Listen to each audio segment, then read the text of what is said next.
My name is Julie White. I'm the Chancellor and District CEO of Pierce College, and I am thrilled to see so many people here. I know we have lots of families, lots of parents, lots of alumni, lots of supporters of our athletic program.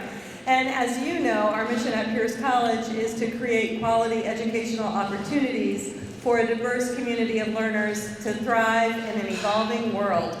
And we believe that athletics is essential to that mission and is one of those quality educational opportunities that we provide thanks to the work of our staff, our coaches, all of our faculty and employees at the college. And we also know that folks who participate in athletics become incredible team members, incredible members of the community. They are more likely to stay in school and to accomplish their academic goals and their goals beyond college. So this is a central part of the mission here at Pierce College. Before I turn it over to our athletics director, I want to acknowledge our Chancellor Emeritus, Dr. Michelle L. Johnson. She is up here. If you would wave, Michelle. Thank you. And she is also an inductee into the Pierce College Raider Hall of Fame. And you are right now sitting in the Michelle L. Johnson Gymnasium, so named to honor Michelle after her many years of service at Pierce College. And I want to invite you all to our dedication ceremony for the naming of the gymnasium on February 24th at 5:30. So we're really honored to have Michelle here as well.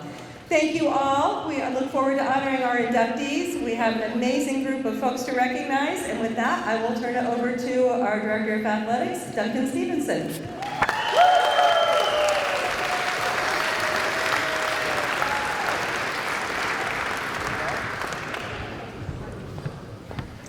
Thank you, Dr. White.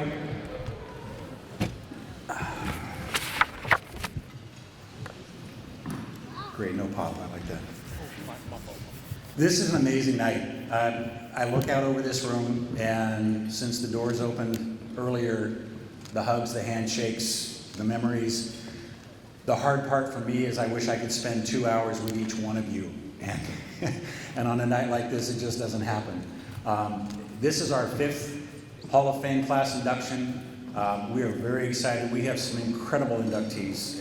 As I was pulling all the biographies together and pulling the statistics together, it's remarkable what our student athletes do, the coaches who recruit these young people to our program.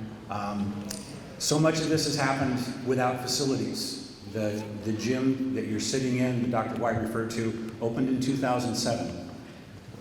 Our basketball teams and volleyball teams started playing in the late 60s.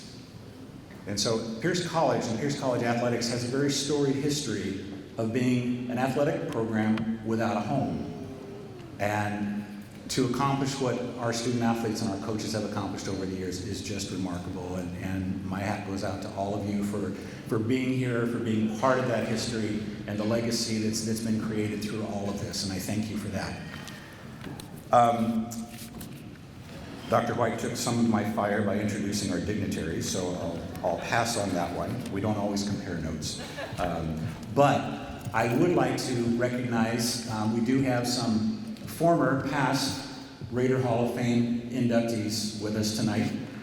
As Dr. White referred to, Dr. Michelle L. Johnson, our former chancellor, my boss for 17 years, partner in crime at times, a great individual to work for and to work with. The one thing that Dr. White did not do is point out Dr. Johnson's championship banner on the back wall, the 1982 softball championship. We're very proud of that.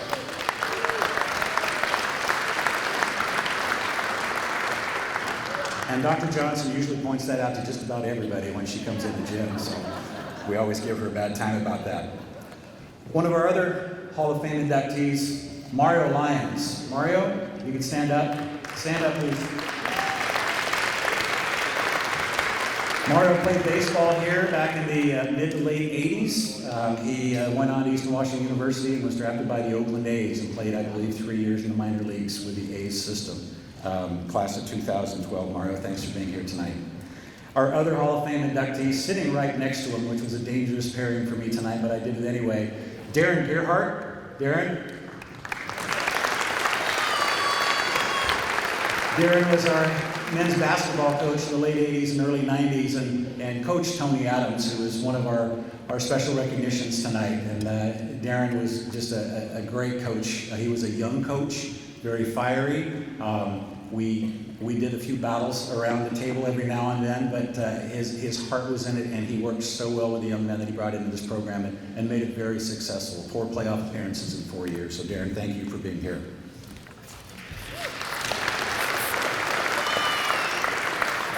We're going to go ahead and get the program started. Our first inductee tonight is Christy Alcorn.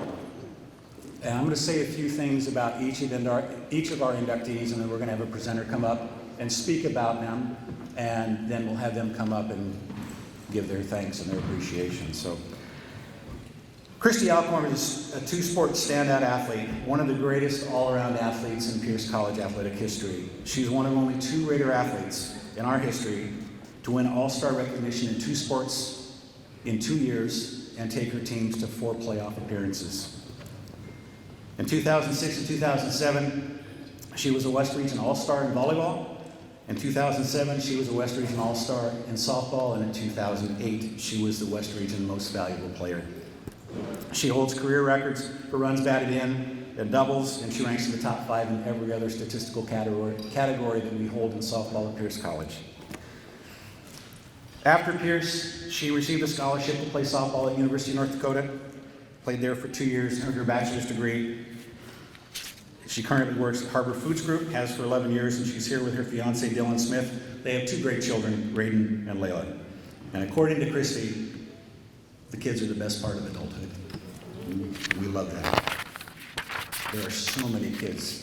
That's the neat thing for me is they all come back and they all have kids. In fact, we have one. Where's Riley? She's due any minute, so keep a path for her just in case. So unfortunately, Christy's 2 coaches could not be here tonight. Paige Ellickson, who was her volleyball coach, sent a few words that I would like to share, and then we're going to play a short video from her softball coach, Mark Edmonston. Coach Ellickson said, of the many positive things that can be said about Christy and her time at Pierce, the statement that I think is most true is that she was an absolute steadfast competitor. She was an aggressive, thoughtful, and confident player who helped pave the way for Raider volleyball excellence. She came to the program in Coach Ellickson's 2nd year of coaching, and she immediately and positively impacted the program. Her desire to win was infectious, and she raised the level of play of her teammates and her coaches. Coach Ellickson believes that Christy sincerely enjoyed high-caliber competition because it brought out the best in her. She rose to all athletic occasions and her love for athletic competition is evident by the fact that it required 2 sports in order to satisfy and contain it. A standout volleyball and softball player, she certainly deserves this special recognition tonight. The volleyball program's success was built upon a foundation that she helped lay. And I thank her for her selfless dedication and tremendously hard work for Pierce College athletics. We'll see a short video from Coach Edmondson.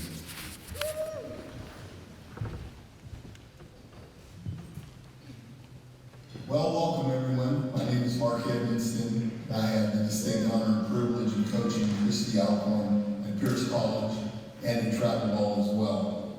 Congratulations, Christy. This is a very well-deserved honor, and I'm very proud of you. When I heard that you were about to be inducted into the Raider Hall of Fame, many memories came flooding back to me. Like when we were in SELA, and we were playing wall-to-wall, and you were facing the pitcher that just signed with Portland State University, you almost hit it all the way out to the road. Tree hadn't gotten away, probably would have made the road. I remember 19 pitch at bats, fouling off pitch after pitch, and then coming through with a clutch hit. You had the ability to make hard plays look easy, you did it all the time. I remember we had played Olympic in a spring game, scrimmage, and didn't go well. At least one big game didn't go well, one did. And then the next week we were in the Tri-Cities playing again, and I was still having to hit the subject of buy-in. And then you guys need to listen, you need to buy in and believe what we're teaching you. And the next day, Christy came up to me and said, Kelly and I have covered it with the team. You will never, ever have to cover that subject again. I tell this story about Christy all the time. We were in Spokane playing in the World Series for club ball. And I call this story Hot Dogs and Raider Candy. So we just finished our fourth game. We're about to play our fifth game of the day, and I look at the team and see, you guys are done. Your tank's on empty. We need to win this game. If we don't win it, we're not playing Sunday. If we win it, we're one of 4 teams left playing on Sunday. And I went to go write a lineup card, and I looked around and everybody was gone.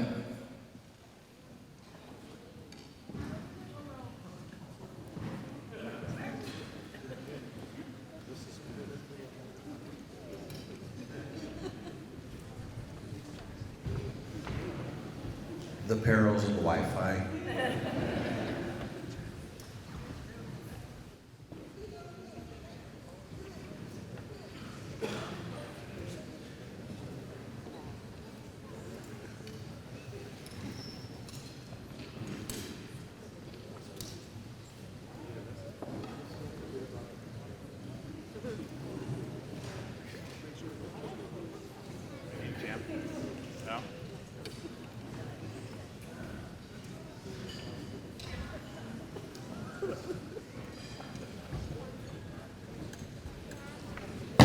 Well, I will tell you, Coach Edmondson actually did have a few moments like this when he was here and worked for me.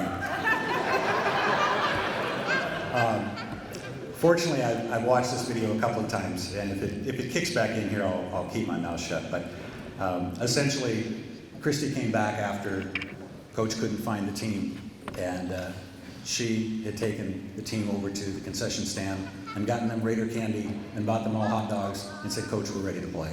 And they went out, won that game, got into the Final Four and played in the World Series. And I don't remember that he actually said what the outcome was in that World Series, but again, Christy's leadership was dynamic in making that moment happen. And just a true leader, an outstanding individual, an incredible athlete.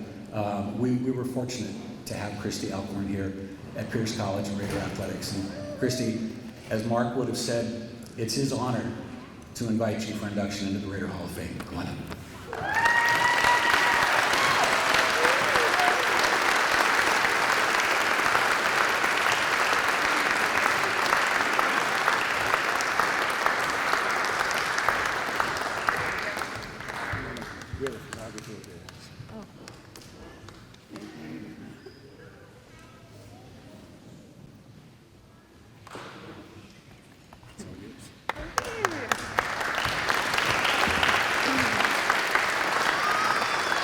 Well, he wasn't really ready for this yet, but we're gonna start. I just want to say thank you to everybody that showed up, all the inductees, congratulations, and the old ones as well, that's awesome. But I wanted to just say thank you to the coaches, the staff, my teammates, throughout my life, all teammates, all coaches, everybody's made a difference, in my my life, and this makes me really nervous. I'm not the best at public speaking, but I just love the game, sports. Didn't matter what I do, even still now. I'll go out and play cornhole, and I'm gonna win. I play hard no matter what it is, and I just love sports, and Pierce gave me that ability to have my first step as becoming an adult.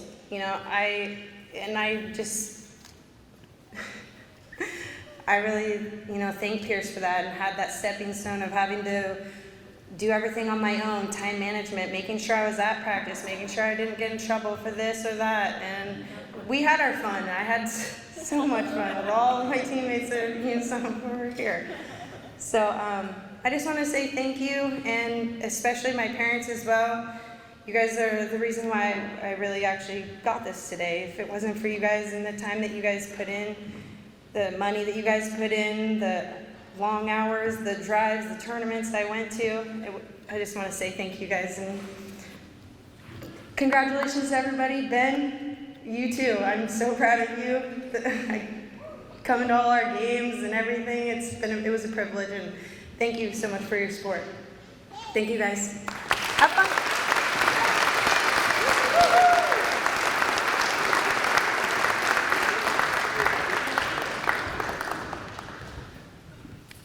They are so good on their field, but this scares the heck out of them, always. It's always fun. Christy actually, she texted me the other day and she goes, so do I have to get up and say anything? And I said, yep. So, okay. Christy, congratulations, well deserved. Our next inductee is Carly Elwin Wilkins. I know her as Carly Elwin. She's married now. She played basketball for us for one season.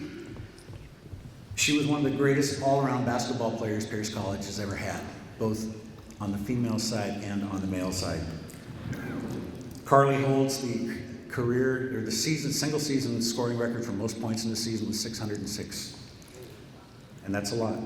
She averaged 22.2 points per game. She holds the single game point record for both women and men with 45 points. In that same season, she also led the conference in steals. So she had it at both ends. She was an offensive juggernaut, and she was a defensive stopper. She still holds the school record for single season steals. She was selected first place, her first team West Region All-Star, and I think if the team had made the playoffs, she would have been selected as MVP. She was also selected to the West Region All-Defensive Team. And she was our first female athlete of the year as recognized by the Tacoma Athletic Commission in 2013. Carly received a scholarship to Minot State University where she played 1 year and she earned her bachelor's degree in business administration. And she currently is employed at Amazon in Chicago. She came all the way out to Chicago for this. We really appreciate that, as a talent acquisition manager. And she's here with her husband and their almost 2-month-old child, Cruz. To introduce and welcome Carly into the Hall of Fame, I'd like to bring up her assistant coaches, Coach Johnny Bill, Coach Dale Riley, and Coach Michael Highsmith. Gentlemen.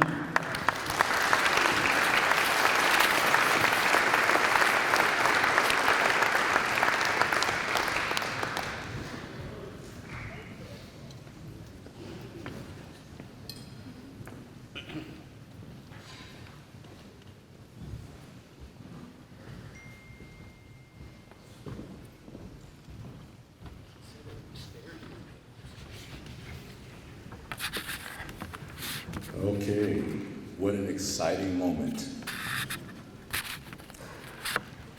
Duncan pretty much said it all in regards to Carly's accolades and what she was able to accomplish here at Pierce College.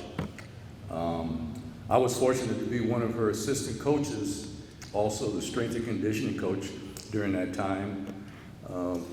We were here from 2009 to 2016. And our goal is to try to recruit the best student athletes. We want the student as well as the athlete. And it was the year of 2011-12 that we took the women's basketball program to its first NWAC tournament appearance in 20 years, that Carly was recruited here by, which you'll hear from in just a moment, Coach Highsmith. He'll be the last one up to say a few words. It's a long story as to why we didn't get Carly for 2 years, because I believe had we, with our previous recruit class, and adding Carly, I believe we would have had a great chance to finish in the top 8 in the NWAC tournament. We were very competitive, but fell short in winning any tournament games. Yes, I believe she would have made that much of a difference. However, the good news is Carly did in 1 year what many student athletes don't accomplish in 2 years, if you just heard from Duncan. It was a joy watching this young lady do some amazingly incredible things on the basketball floor. In my opinion, she is one of the greatest female athletes that I've had the opportunity to help coach and be associated with in the game of basketball. Carly Elwin Wilkins, tonight is your night. We are all here to celebrate you and your Hall of Fame accomplishment here at Pierce College. I know that all your family members are very proud of your accomplishments. Now I'm going to read what head coach Brian Pruganen had to say before I conclude my memorable thoughts about Carly. He says, "Good evening, Pierce College and guests. I am so sorry that I'm not able to be here this evening, but I've asked me, Coach Johnny, to share a few words on my behalf regarding Carly Wilkins earning Hall of Fame honors here at Pierce College. I first heard of Carly from Coach Highsmith, who advised me to come out and see this young lady play at Bonnie Lake High School. Coach Highsmith said she was a player we needed in our program. She plays both sides of the floor, and that I would like her style of play. He said, I attended one of her games, and within 5 minutes into the game, I knew she would be a great competitor that would be a good fit for our team. He says, Michael and I met with her after the game and discussed opportunities that she would have attending here at Pierce College.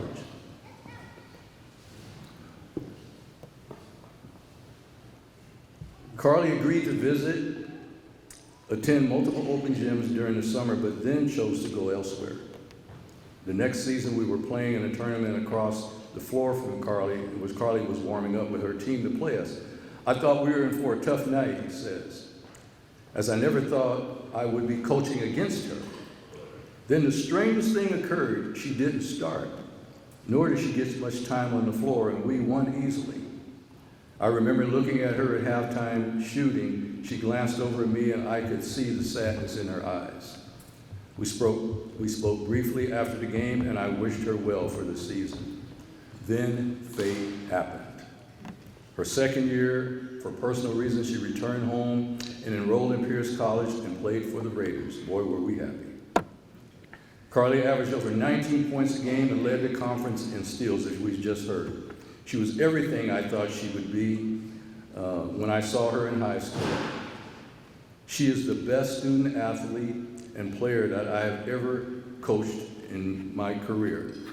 And I know that to be true because I've coached with Coach Bryan for many, many years, and there's no one that we've ever coached like Carly Elway. Her love and passion for the game was second to none. Carly's work ethics in the gym, the classroom, and leadership spoke volumes of her character. Her induction this evening is an honor for Pierce College athletics. She represents Pierce College with integrity, honor, then and today. I am blessed to have had the privilege to coach and be a small part of Carly's life. Thank you, Mr. Stevenson, Pierce College, for recognizing Carly this evening. Thank you, Carly, for the memories. You simply the best. Much love and aloha, Coach Bryan. Now I want to share a couple of memorable moments about Carly that I can recall.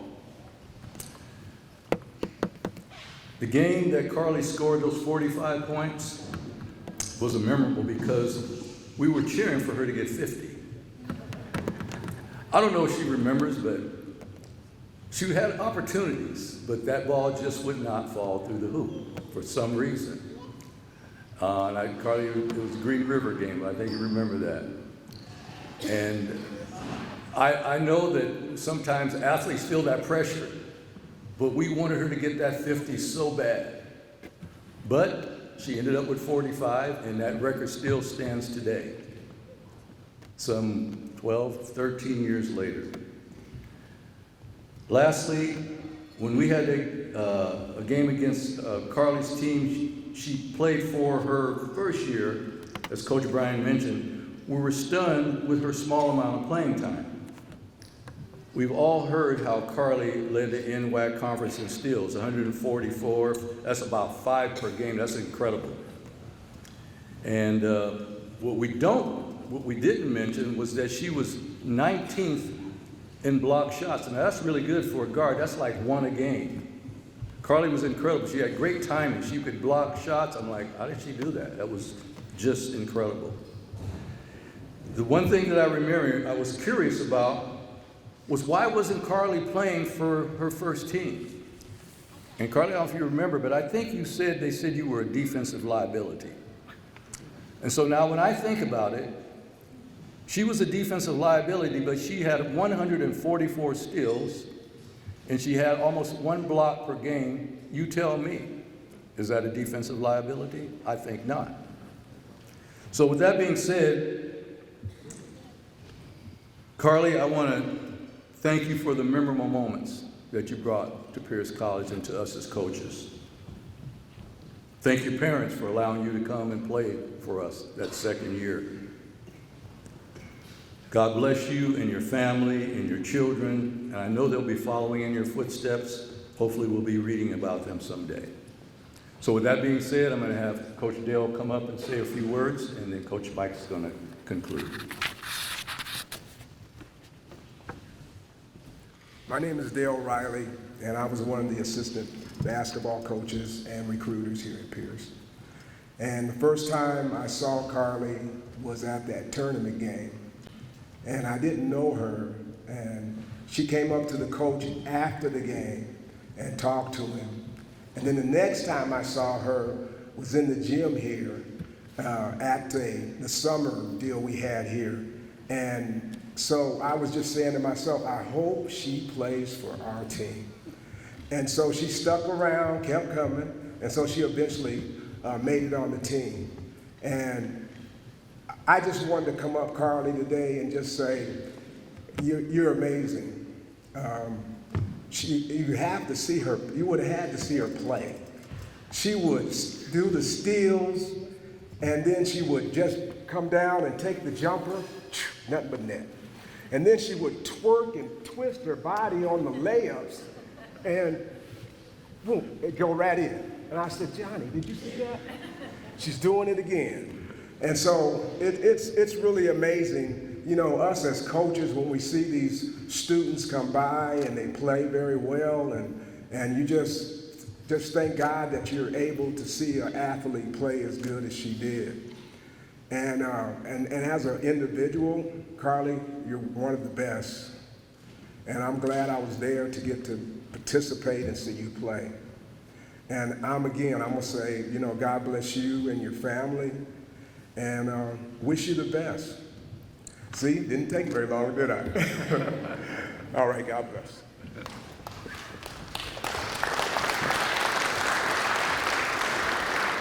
Thanks, Dale. You know, the life of an assistant coach is not very glamorous, and I'm sure there's more than a few people in here that'll agree with me. What makes it even less glamorous is when your athletic director fails to tell you that you have to go out and find the players to play for you. And then you realize that your real job is recruiting and not coaching. But for whatever reason, maybe it's because I'm an insurance agent and you have to convince people to buy something they don't really want, that you convince kids to come play for you. And there are red letter days and there are things that you regret, and there's highs and lows all the way in between. The first red letter day I want to talk about is in December of 2010. Late at night, and I mean 10:30, 11 o'clock at night, I get a phone call from a guy who never calls me, a guy, William Guy. He was a coach at Lakes. And he said, Mike, I just threw the kitchen sink at this gal and she destroyed us. And then after the game, I went and I talked to her to congratulate her. And he said, she tells me she's not being recruited by anyone. You have to go see this young lady play. And her name was Carly Elwin. Well, first of all, that's awfully high praise from an opposing coach. Second of all, that was my cue to get in my car and start driving. So the next chance I got, I drove out to Bonnie Lake. And as Brian said, it took about 5 seconds to realize she was unique in every way, shape, and form. Now, I happened to have the luxury in those days of sitting at Husky basketball games next to Coach Harsham. And I'd ask him about recruiting because, frankly, I was a neophyte at it and I didn't know anything. And he said that he looked for people, players, that could make other people better. He called it basketball empathy. And of course, if you understand the word empathy, it just means that you can put yourself in the other person's shoes. You can feel their high, you can feel their low. You can make them, with your own efforts and your own words and your own actions, better, or lift them up from a despair.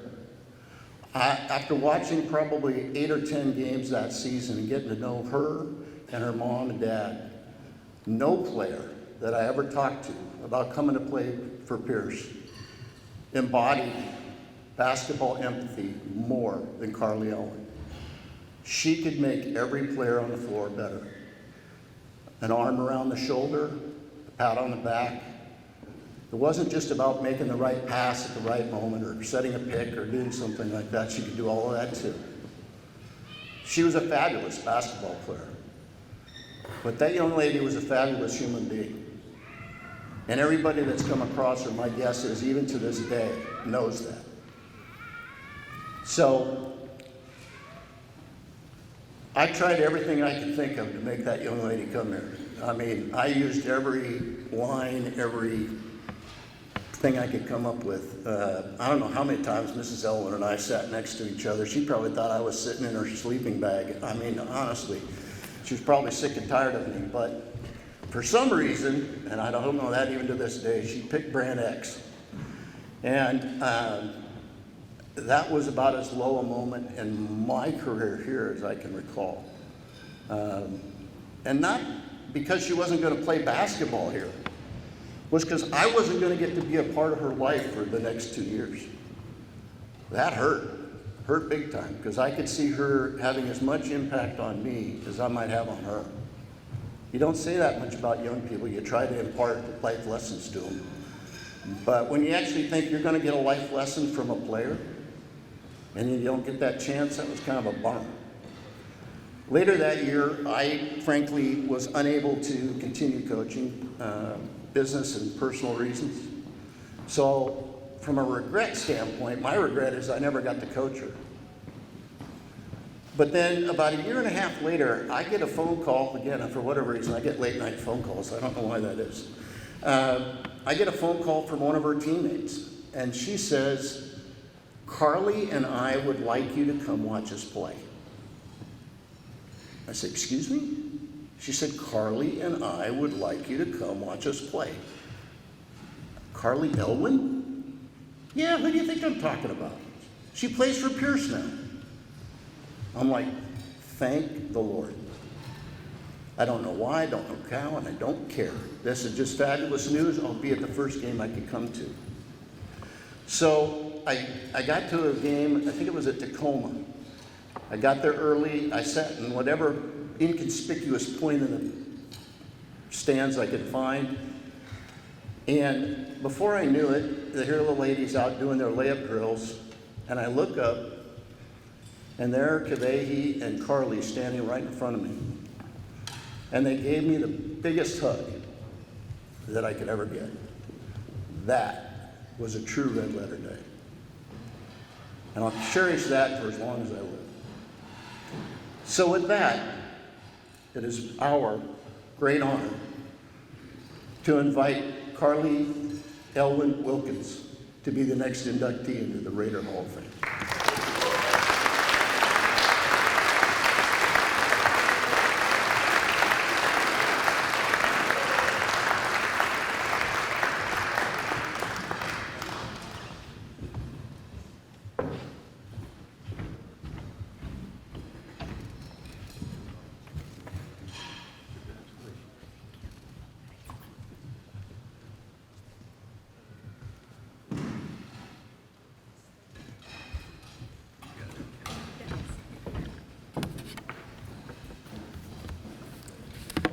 Good evening, everyone. I am truly humbled and honored to stand before you today as a proud inductee into the Pierce College Hall of Fame. Before I move on, my daughter was the one you heard crying, being escorted out. So this recognition is not just a personal triumph, but a testament to the unwavering support I received from incredible individuals throughout my journey. First and foremost, I'd like to thank my teammates. Excuse me, I'm getting choked up.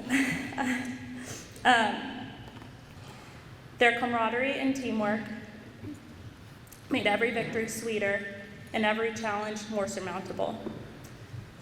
To my coaches, you believed in me after one of the most difficult seasons of my basketball career and at a time when I didn't believe in myself. Your guidance, passion for the game, and just your belief in my potential fueled my growth on and off the court. A special thank you to my family for being my pillars of strength, for attending games, and providing unwavering encouragement during the highs and lows of my basketball career. Pierce College played a pivotal role in shaping me not only as an athlete, but as a person. The rigorous training, competitive environment, and the dedication instilled in me by Pierce paved the way for me to secure a scholarship to Minot State University, opening doors to educational opportunities that have shaped my future. The lessons learned on the court transcended into valuable life skills. The academic and athletic balance maintained at Pierce has honed my time management and prioritization skills, setting me on a path to success beyond the basketball court. Now, as a program manager at Amazon, I find myself drawing in on those invaluable experiences. The teamwork, strategic thinking, and leadership skills cultivated on the court have seamlessly integrated into my professional life. The ability to navigate challenges, communicate effectively, and lead a team are direct extensions of the lessons learned at Pierce, a testament to the holistic education provided by the college. I am proud to carry the legacy of Pierce with me as it continues to be a source of strength and inspiration beyond my collegiate basketball journey. Reflecting on my overall athletic experience, I realize the profound impact it has had on my character, work ethic, and resilience. The victories were sweet, but the defeats were equally crucial in molding me into the determined individual standing before you today. Sports have the unique ability to teach us about ourselves, pushing us to our limits and revealing strengths we never knew existed. Being inducted into the Pierce College Hall of Fame is a recognition not just of my achievements, but of the collective effort and support that fueled my journey. To my teammates, coaches, and family, thank you for being my pillars of strength. Pierce College, thank you for the invaluable lessons and the enduring legacy that continues to shape my path. I am truly honored to be an inductee into the Pierce College Hall of Fame.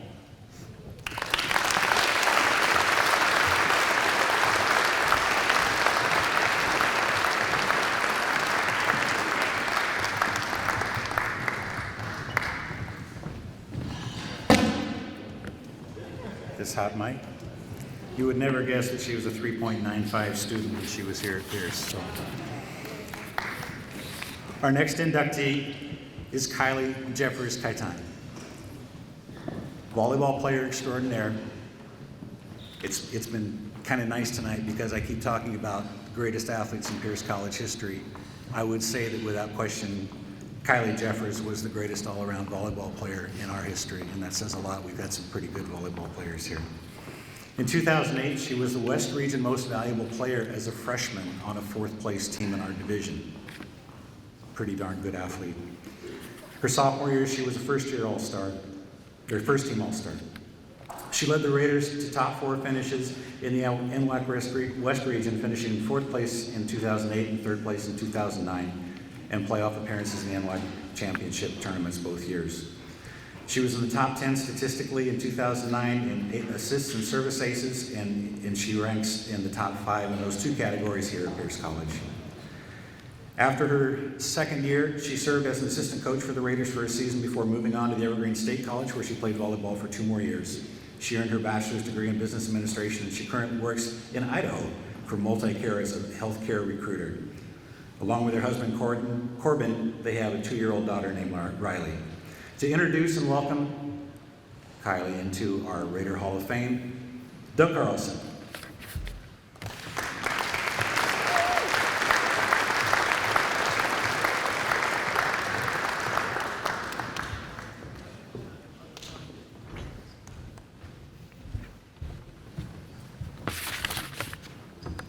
Thanks, Duncan. It's my pleasure to have Kylie to induct her into the Hall of Fame. I'm here kind of pinch hitting in place of Paige and Colleen. Paige was her head coach for 2 years, and Colleen and Paige recruited her. Colleen was her coach, assistant coach here, and assistant coach at Evergreen State. And so I'm going to read some things that they had to say about Kylie. But first, when I got here in 2007, and I took over the program in 2010 after Paige and Clint went off to the East Coast. And so Kylie was my assistant in 2010 for a year. And that was a great year of having her assist, and after her 2 great years. But what she did accomplish was just like Carly, just like Christy. She was an all-around player. She had all the tools. She had, in the back row, she was a defensive stalwart. She could pick up anything. And like Duncan said, she served for average, and she's in the top 5 for average, and she's in the top 5 for aces, wicked jump serve. And then she had the hands. She was our setter, 5-1 setter. So she had great feel on the ball, great touch on the ball. And then if we needed her to hit, even though she was a setter, if we needed her to hit in the front row, then she would. She would just swing away, and she's really good. And if we needed a block for a point, she'd get a block. So, there's a lot of baseball guys in here. We talk about a 5-tool baseball player. Kylie's the 5-tool volleyball player. She had it all, and she was really good. So let me talk. Let me read what Colleen, the assistant coach, and she was Kylie's coach for 4 years, 2 here and then 2 at Evergreen State. Let me read the words that she had first. Tenacious, driven, enthusiastic, kind-hearted, a leader. These are all words that easily describe Kylie as not only an athlete, but a person.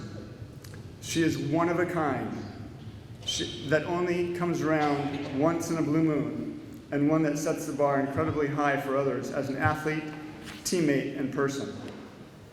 She immediately stepped on the court her freshman season and made an instant impact within the program at Pierce, the West Region, and the NWAC as a whole. And you have to remember, being the MVP her very first year as a freshman, that doesn't happen very often. She was the MVP of the whole West Region. By her sophomore season, she was the name everyone knew and the one everyone focused on when preparing to play Pierce. So as a sophomore, she was an MVP because everybody knew who she was, right? That says a lot. She was still first team all league. So that's from Colleen. And then this is from Paige, her head coach. I have heard it said that while many people possess the will to win, few people possess the will to prepare to win. From the first time that I saw Kylie play, I knew that she belonged to that rare category of people who would do the work necessary to be exceptional. Additionally, and apart from Kylie's athleticism and talent, she was supremely coachable. While this may seem like an obvious trait among gifted athletes, I assure you it is not. I have not seen a player before or after Kylie that wanted to be coached as much as she did. Kylie was a joy to work with. She never questioned, she never complained, and she never quit. And victory on the court and in life is enjoyed by those who find the will to stay the course until the work is done and the goal achieved. It is my sincere hope that Kylie reflects positively on her time at Pierce. She was the determined heart of her team, and she made everyone around her better, including me. Thank you, Kylie, for your legacy of leadership, excellence, and selflessness. I consider myself very lucky to have worked with you, and I have no doubt that you will continue to positively impact all those around you. That's from Paige. So Kylie, come on up. You're inducted to the Pierce College Hall of Fame.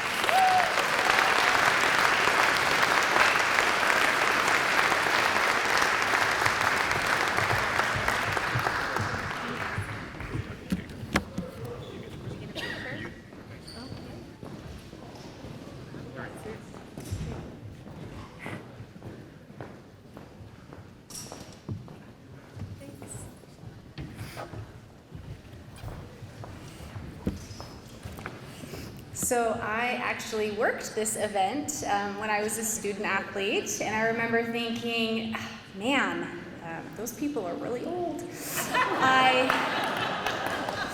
I I guess I'm officially now the same age as old people. So I am honored to be here. It was fun to reminisce on the good times had in this gym. My teammates were competitive, we wanted to win, and we had the chemistry to be successful. I had some really good friends here and made some really great memories. But I wouldn't be standing here tonight without my coaches, Paige and Colleen. Paige believed in me. She had unwavering confidence in me and took a chance on me when I was told by other coaches that I didn't have textbook setter hands. I know now that what she saw in me was potential, and she took the time to tap into it. She taught me everything I know about being a setter. She coached me on how to be a leader and make the right decisions on the court. Paige showed me that my position didn't have limits and that even as a setter, I could be offensive. Paige, you made me, and I will be forever grateful for the experience I had playing for you. Colleen will always have a special place in my heart. I feel like I've known her forever. I have Colleen's recruitment skills to thank for my entire college volleyball career. She was my high school connection to Pierce and then went on to become the assistant at Evergreen, which provided another opportunity for me to play for her. Colleen, it's been a privilege to share my experiences and successes with you. Thank you for your constant positivity and encouragement. Thank you to Mr. Ben for being our #1 fan, and to Duncan for fostering a welcoming and supportive athletic community. I was so bought in that when I wasn't sure what my next move was going to be, I stuck around for a third year to coach. And thanks, Doug, for the opportunity to be your assistant. We made a great team, and I enjoyed working with you. Thank you to my parents, Gary and Stacy, for your endless support and many years funding my sports endeavors. My grandparents, Gordy and Nancy, who never missed a match, knew my stats, and saved every piece of recognition I earned. My sisters, Mac and Hattie, for putting up with being drug around to all my tournaments and practices growing up. And to my little sister, Bray, and brother-in-law, Stephen, even though you both were Tacoma Titans, it means a lot to have you here tonight. Bray, your intensity is unmatched, and you've always been an inspiration to me on the court. Attending Pierce as a student athlete was a privilege, and I'm thankful for the educational foundation. My time here taught me discipline, follow-through, and set me up to pursue higher education while continuing my volleyball career. I even got to add a year of college coaching experience to my resume.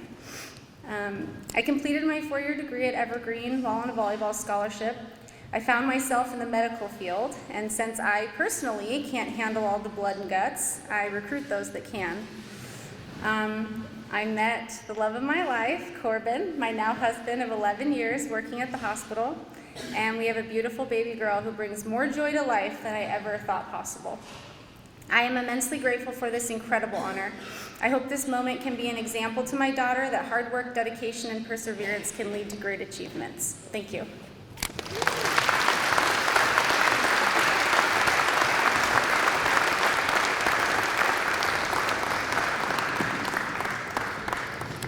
Braley, that still is a sore spot to go to TCC. We know. Okay, our next inductee, Josh Potter from the Raider Baseball Program.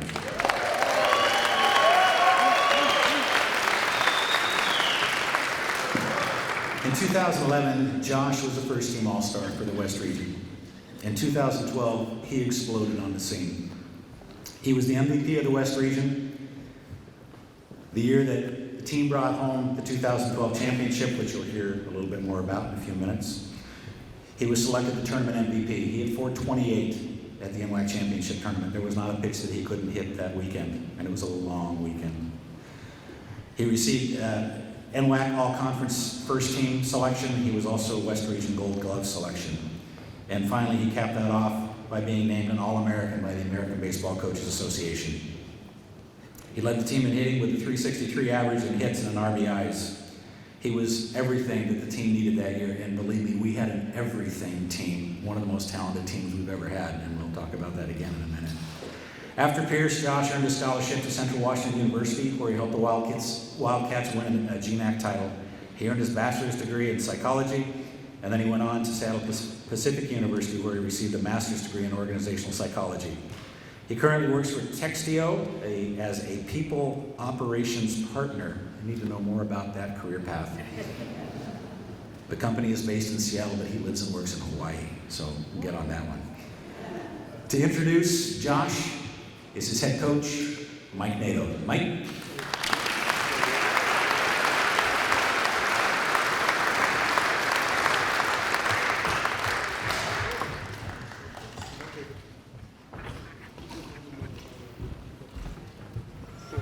I'm going to apologize because you're going to see a lot of me tonight, and I apologize up front. This is really special, just for all you guys that we got to hang out this afternoon. Let me tell you, it's easier to talk to a team of 40 men when I got a fungo in my hand than it is to 200 people, adults, because, as you said, we are now old. We are old. But I'm happy to be here. This is such a great evening. Josh Potter. When we recruit coaches, we all know this, we go out looking for special young men. We look for men, women that we think that can come in and make a true impact on our programs. We do a lot. We talk to parents, we talk to coaches. We want to dig in and make sure that this person is, I guess, right. We always know recruiting's 50-50. I always tell people it's a flip of a coin. I hope and I pray that I recruited the right young man to come into my program to make an impact. And then you sit there and you go, God, it's 80-20. It's got to be 80-20. This guy's going to do it. And then we get into fall. And that's the interesting with our sports because we get a fall. We get to watch them play. We get to watch them do their thing. And did they do it? Josh did. We recruited a lot of guys that were local. We recruited a lot of guys off some of the teams that I coached before I came to Pierce, which made our life a lot easier. Great teammate, great friend, great leader, overall great recruit. And I know all those guys that are on that team that are sitting here tonight will say the same thing about Josh. Josh, did you know how to lay a tag on a guy at first base? All the guys remember this. I'm pretty sure we almost got into team fights maybe 5 times because Josh would try to knock the helmet off the kid at first base, and we would try to pick him off. I listen to coaches come up here and they tell stories. We sat together this afternoon and just got to hang out. There's probably, 18 of us, and just got to talk about what a special year. There's so many memories. I was only here for 3 years. The first year, Duncan, that don't count. But I don't remember stories, but I just remember recruiting the young men. And the special, of course, the 2012 season was just, who thought that would happen? But Josh, every story that's going to get told always has you in it. You were that guy, you were that leader. You weren't the only one. There was that group of guys, like Duncan said, we had somebody everywhere. But somebody like you who led this team and did some of the great things that you did to help us win a championship made you a special recruit. And I sit here and I got to go through the accomplishments that is on that board and on the flyer. You compiled one of the greatest 2-year careers in history of Raider baseball. Okay.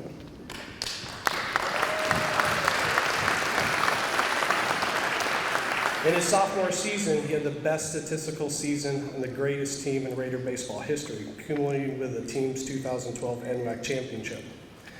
Potter was named that West Division All-Star in 2011 and captured the West Division Most Valuable Player Award in 2012. 428. I don't think I've had a guy hit 428 since I've coached, and I'm still coaching, right?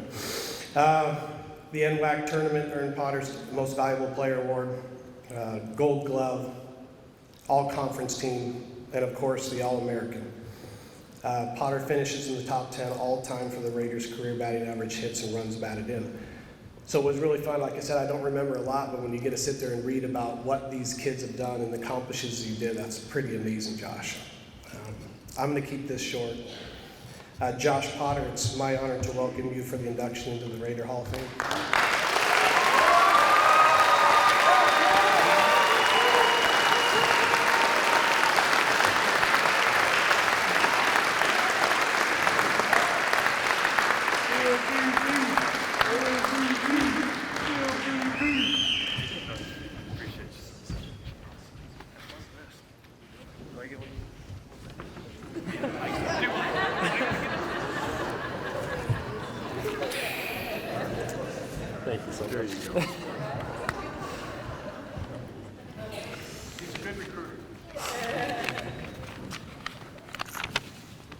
I have a little bit more to say, just because I have to recognize the team. It was just such an amazing accomplishment in 2012 when we won it all. But I just wanted to start by thanking you all for taking the time out of your weekends to be here today, and then for everyone working as well. Really appreciate it. And Duncan, thank you as well for putting this together, and for also being our #1 fan. And I just remember at all the games, whether we won or lost, you'd be there to offer your support and encouragement, and you're always just a friendly face around. And yeah, really appreciate you, Duncan. Rachel, thank you to you as well. Got to give you a shout out. You helped us with so much. You helped me with so much. Whether it was what classes to choose, whether it was personal problems I was dealing with, I always knew I could go up to your office and talk with you, and you were just a rock for me and a rock for the team, I think, and just really appreciate you as well, Rachel. And thank you to the entire team. As Mike alluded to, Coach Mike, I would not be here without the team. I was uplifted by how talented we were, how great of a team we were. You all held me accountable. You always reminded me about what I was capable of, and pushed me to be better. And truly, honestly, would not be here without my teammates. That year, 2012, was an incredible year. We were a special team. And as I've gotten older, I just realized how unique that team was. Our chemistry, and the fact that we put our team's goals ahead of our own personal goals. And I think, like I said, as I've gotten older, I've seen how unique that is, that we truly were unselfish, and we did put the team goals in front of our own. And we all wanted to move on. We all wanted to play at a four-year school. But again, it was all about the team. We were so set on winning a championship, and we did, which is pretty incredible. We weren't the most talented team in the league, and it was never easy for us. And no one outside of Pierce expected us to do what we did. In 2011, we came out of nowhere when we made the playoffs. In 2012, when we won it all, I think we really shocked people. But I don't think we shocked ourselves, because we always knew that we were capable of it. And as I said, 2012, the year we won it all, it really wasn't easy. We started 6-10 as a team, which, you see that record over a third of the way through the season. You don't expect that team to win the championship. But it all changed when Coach Mike and the other coaches introduced us to Springer. And Springer was this performance coach who put out a tape, and we listened to it and learned so much. And then these lessons that we learned from that, we took into practice, and that really changed our season. And so huge credit to our coaches for that. But in 2012 as well, we had some of the most improbable wins I've ever been a part of. There was this game against Green River where we were down by, I think it was 4 runs, in the bottom of the ninth, the last inning, with our last chance up. First guy gets up, gets out, second guy gets out. I think most teams would start packing up their bags, taking off their cleats, and we didn't. Des Santos, shout out to you, Des. You started it off, you got down 0-2, I remember. And you worked a walk, got on base. The next guy, Corliss, I think it was, got a hit, and we just kept going and going, and somehow we made it through the order. And DeAndre, I'll never forget the hit to left center field that won that game, and it was just truly improbable. And I think is just kind of speaks to the fact that we were just an unflinchingly resilient team. We never ever gave up. And I think that game is just such a wonderful example of that. And after that 6-10 start, after we listened to Springer, that changed our season. We ended up going 22-3 the rest of the year. So just truly a remarkable run. But somehow we drew the toughest team in the first game of the NWAC tournament, Bellevue College, who I think most people at the time would agree that was the most talented team. Their pitcher, who we had to face, 4 or 5 years later, I was watching him on my TV pitch for the Seattle Mariners. We had to face this guy in the first game, and we got to him. We scored runs on him, and yeah. Sorry, I'm just looking at my family, and I love you guys. But yeah, we got to Sampson. Somehow lost the lead. It was because I gave up a grand slam later in that game. But we were down late in that game, and of course we came back. We walked it off, and that really launched us into a pretty miraculous 4 or 5 day run where we won it all. And yeah, it was really awesome. Yeah, it didn't matter, what cards we were dealt as a team. We really believed in each other. We pushed each other. We held each other accountable. And I didn't think I'd get emotional, but yeah, I love you guys, honestly. Got a couple more thank yous. Bear with me. Thank you, Coach Mike, so much, man. You truly so deserving of, and you're going to be coming up here next. You're truly so deserving of it. Such a great coach. You really pushed me and challenged me to be better. I never got complacent. I don't think any of us ever got complacent, and I feel like that's a mark of a good coach. We're always trying to get better. We're always trying to work harder, and your transparency, I really appreciated. Some of the stuff you would tell me, I didn't want to hear, but it's what I needed to hear. And yeah, just a wonderful, fantastic coach. And you probably don't know this coach, but you're still having an impact on my life. As Duncan said, I ended up choosing psychology as a major. I didn't really know what to choose. I just wanted to focus on baseball and go pro. And but I was like, Coach Mike, you introduced us to Mind Gym, which is a book written by a sports psychologist. And just all about how to use your mind to get the best out of your abilities. And you introduced us to that. I went and bought that book, read it in a day or two, and fell in love with the topic, and went to school for psychology, as Duncan said, got my master's, and now that's the line of work that I'm in. And I can trace that back to you introducing me to that book, Coach. So just know that you changed the trajectory of my life, and yeah, forever grateful for that. Coach Davis, thank you. Hi, Coach. Yeah, when we closed out the 2012 regular season, I remember it was pretty intense games. We had to beat TCC to win the division, and we had a couple calls not go our way from the umpire, and I was in the dugout kind of complaining about it. And you told me, it's okay, just stay even keeled. And I carried that attitude and ended up getting the save, and we won that game and clinched the division that day. And I carried that attitude, Coach, into the NWAC playoffs, into the tournament, and it really helped me throughout the rest of the season. And for some reason, just randomly, I think of you telling me that from time to time. So. Yeah, thank you for all your guidance. There's so much more I could say about you, Coach. I just really appreciate you as well. Coach B.A., I know you're here as well. Thank you for always being the voice of reason. The ultimate players coach. I'll always remember you just come and have a huge smile on your face every day. And you were just such an easy person to talk to. So B.A., thank you. And Coach Tyler, Coach Boyer, who I don't think are here tonight. I appreciate you both, and thank you as well. My high school coach, Darren Rowley, is here as well. Thank you, Coach. I appreciate you.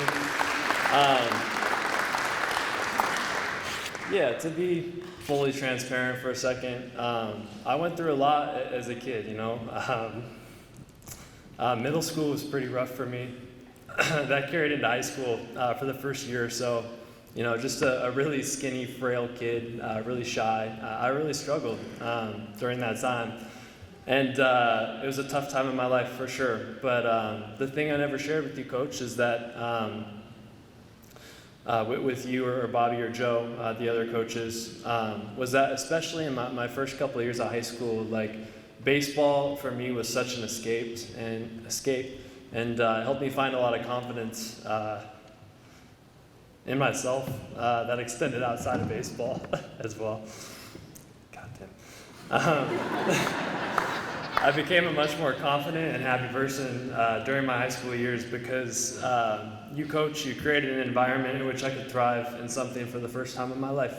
So I appreciate you so much.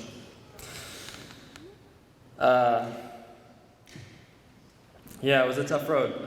Progressively got better, a little bit better each year. If there's any kids here, my freshman year of high school, I would go up in batting practice, and everyone tends to usually stand out in the outfield, but when it was my turn to bat, everyone would come up to the grass, like the cutoff, because I couldn't even get the ball out of the infield my freshman year of high school. And yeah, progressively got a little better. Even my junior year of high school, I was hitting ninth. I was batting last in the order midway through the year. And with the help of my coaches and Andrew Larson Pulver, ALP, one of my good buddies, who's not here, but he helped me fix my swing, and something just clicked for me. And going into end of my junior year and senior year, it all changed. And yeah, when I think back now, in hindsight, I'm so glad that it happened the way it did. I think like during those times in middle school and in the first few years of high school, it's like, why has everything got to be so hard? And everything was an uphill battle, academically, socially, and athletically as well. I was behind. And but like I said, as I look back now in hindsight, I'm so glad that it happened the way that it did, because time to time now I get stuck in life, like we all do, here and there, with certain things, certain areas in life. But when I look back on that experience as a kid, as a teenager, and the struggles I had here at Pierce, even, it took me a little bit to get going here.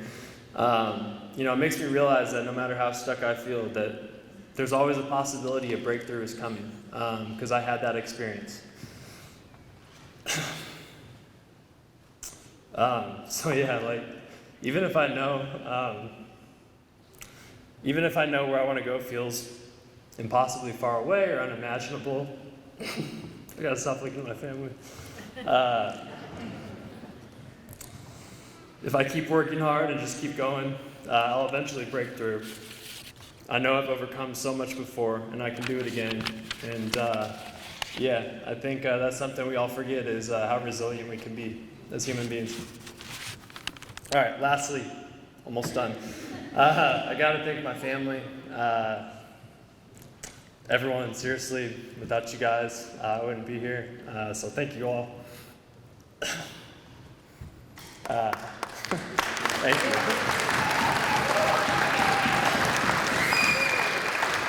But especially my younger sister, Nicolette, who I'm so proud of, by the way. Such a magnificent person and mom. Thank you for always believing in me. Love you, Doodle.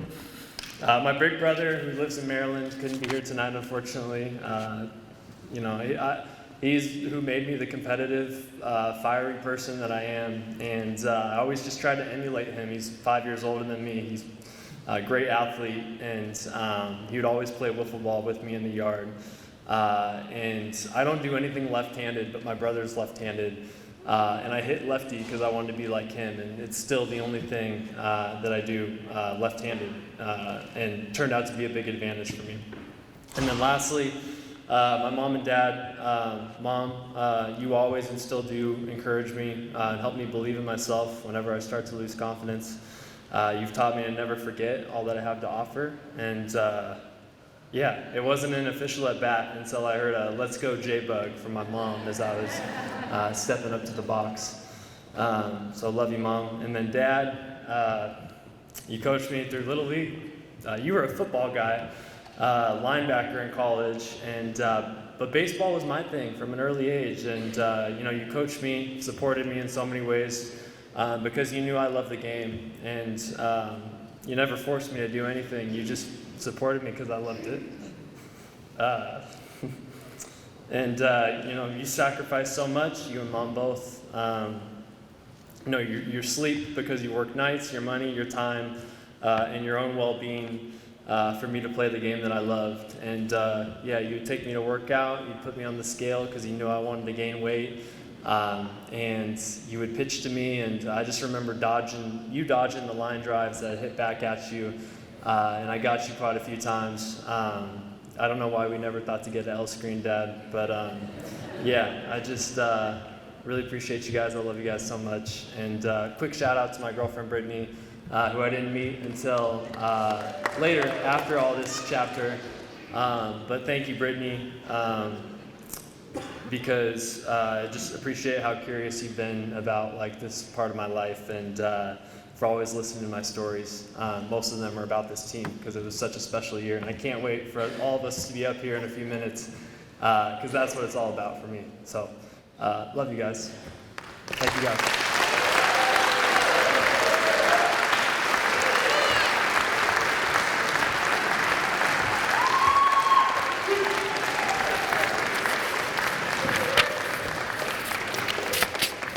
Four pretty special athletes. Let's give them another round of applause, please.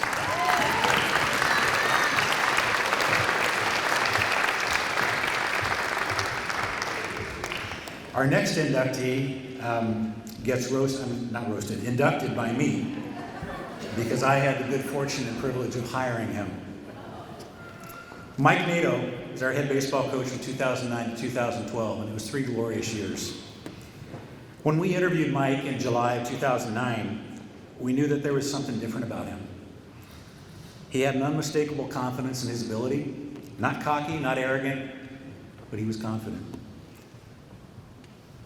When we got through our interview process, the committee said, we have 3 other applicants that have college experience, but we know that if we don't offer him an opportunity here, we're probably gonna regret it. And so for me, I was the one that was able to call him back into my office, sit down and have the meeting with him and make the offer. He was thankful, but he didn't seem surprised. He knew deep down in his heart that we were going to hire him. And the conversation was interesting because without skipping a beat, he said, I'm going to give you 3 to 5 years and I'm going to win you an NWAC championship. Now for a program that had only made the playoffs twice in the last 25 years, that was confidence. I walked out of there thinking, I think he can do it. And in 3 years, he did it. As I said, those 3 years were glorious. He may have written off the first year, as he said over here, as he was walking off. But I didn't, because it was a foundational year. He was building the base for the next 2 years. And that was incredible. It was an amazing thing to watch, and it was an amazing thing to be a part of. As an athletic director, I'm impartial. I love all of our sports. And there are some of our sports here that I didn't know a lot about when I first started, and I had to learn. My volleyball people, I didn't know much about volleyball, but we've hosted the conference championships here now for the last 10 years, and I've become a volleyball person. And Mike, when he came up, he said, so where's your ring? Well, Mike, I left it at home tonight because I have to be impartial. But as a 6-year-old growing up, my sport was baseball, and my love was always baseball. And it was the last program here that we actually were able to turn around. And I'm grateful to Mike, and I'm grateful to the young men that are in this room tonight for having accomplished that for us.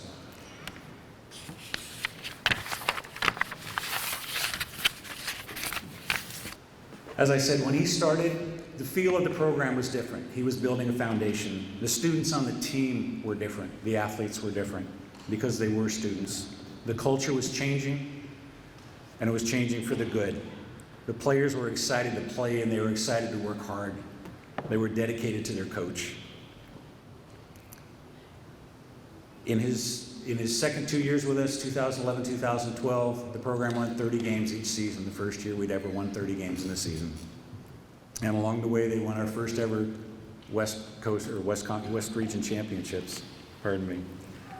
And then obviously the 2012 white banner back there, almost next to Dr. Johnson's for our 2012 championship run. Over his 3 years, Mike recruited and coached 22 regional all-stars, 6 Gold Glove Award winners, 3 region MVPs, 6 NWAC conference players, 4 ABCA All-Americans, and 1 Ultimate MLB draftee. Those are all the pieces that he did. And when he did recruiting, it was more than 50-50, believe me. 3 days after we won the NWAC championship, I got the call. And it was a call I was regretting because he had told me he was going to give me 3 to 5 years to win me an NWAC championship.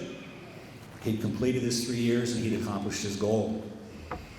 So he came in later that afternoon and I dreaded it the entire day. When he walked in, he said, Duncan, he goes, I'm moving on. I got a job at Seattle University. And it was one of the saddest days of my life, but it was one of the most fulfilling days of my life as well because of what he'd accomplished, the foundation he had laid, and the future I knew that was bright because of the coaching staff that he brought in and stayed with us. Coach Kevin Davis stepped up and became our head coach, and that success continued and continues to this day. He built the foundation for a program, as I said, made the playoffs 2 times in 25 years. The program has made the playoffs the last 11 years. And so, again, this is all attributable to Mike, and we're so thankful for him and his time here, and my great decision to hire him. As I said, Mike left for Seattle University after his 3 years with us, coached with the Red Hawks for 4 years, helped them to a WAC championship in 2016. And right now he's entering his 6th year as the head coach at Cal State University San Bernardino. Last year making it to Division II National Championship, the first time in the program history. He continues to build successful programs, winning programs, and builds amazing young men along the way.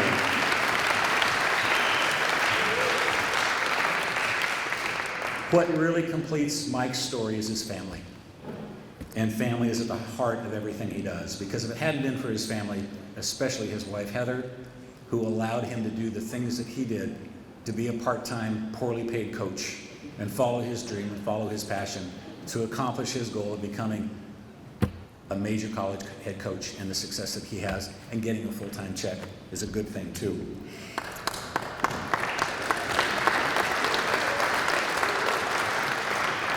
Their kids, Ella and Keaton, who it's amazing how much they've grown up. They did grow up in our program. They were small little ones way back then. They were always at our home games, except when Heather had to take them running out to their own baseball and softball and soccer games. But they were always at our games, and they were just great young people to have around. And Heather, I can't thank you enough for everything that you've done to support Mike through all of this, and especially his journey here with us.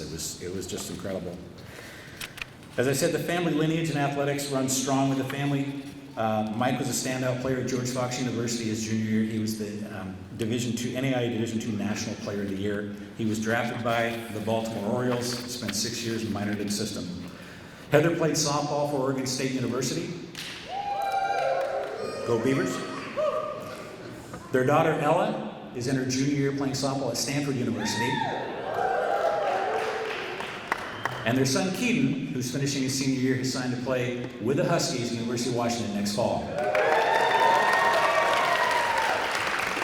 So the genetics are getting better, right? Mike was Division II. The kids are Division I. So while Mike's stay at Pierce College was brief, the impact he had on the program was simply phenomenal, and it cemented his legacy as one of the very best coaches in the history of our program. We will be forever thankful, Mike, for the time that you spent with us, and grateful for the work that you did and set a new course for the program. Mike, it's my distinct honor to invite you in as an inductee to the Raider Hall of Fame.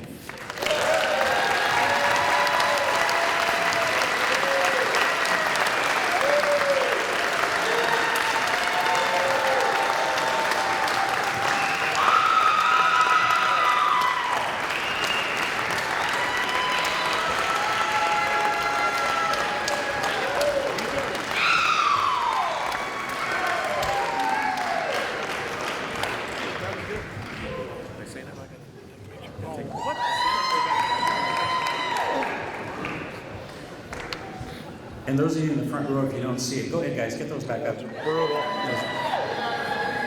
But they are San Bernardino hats, so I'm not sure those go. Thank you, Duncan. Thank this crew. I didn't know. We flew in last night from LA, and Heather and Shannon, I know you kind of put it all together. And we go have lunch and go back to change, and all of a sudden, my mom shows up, and then all these people show up. And I'm like, that introduction is just way more than what anybody needs. I know what we did, I get it, I understand it, but it's the guys, right? We have to recruit you guys, and Katie and BA, I'll talk about you guys in a second, but it's the guys. You guys make us. Us coaches aren't anything without the talent that we bring in here and you know, what you guys make it. We got to win on the field for us to be successful. So I appreciate that. There's a lot of people that I'm going to thank here tonight, and but I really do. That was definitely nice. I was getting a little bit choked up even when Josh was talking. Can I go, Katie? I think you said Josh was the worst closer. I mean, I don't know if you guys remember the championship game, but we couldn't get the last out. So him making you the best closer, I don't know what happened, but we'll talk about Padron later, right? Sorry. Now my memory's coming back to me as Josh told me millions of stories up here. I want to thank Pierce College and the committee for recognizing myself for this induction in the 24 Hall of Fame. That 2012 team that'll be up here in a little bit, Josh Potter, all the other inductees, Mr. Ben, it's just great. He came and stayed with us in LA, what was that, a couple years ago, 2 years ago? He did his circuit. He just wanted some sunshine. We get to come down. I love you, Ben. Let's share a little background. And there's some stories that were told. Some people were off a little bit, so I got to correct some people. In 2009, I sat with Duncan and interviewed for that job. I was 36 years old, had a 6-year-old and a 3-year-old. I didn't know what I was doing.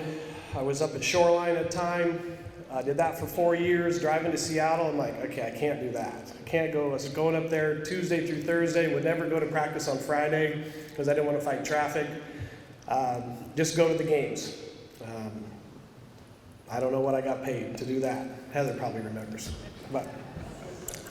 And then I went to UPS, go to a Division III school and just down the road and coached as an assistant coach under Coach Billings. And what an experience that was, just to be a little bit closer to home. And we had a great team and just got to learn a little bit.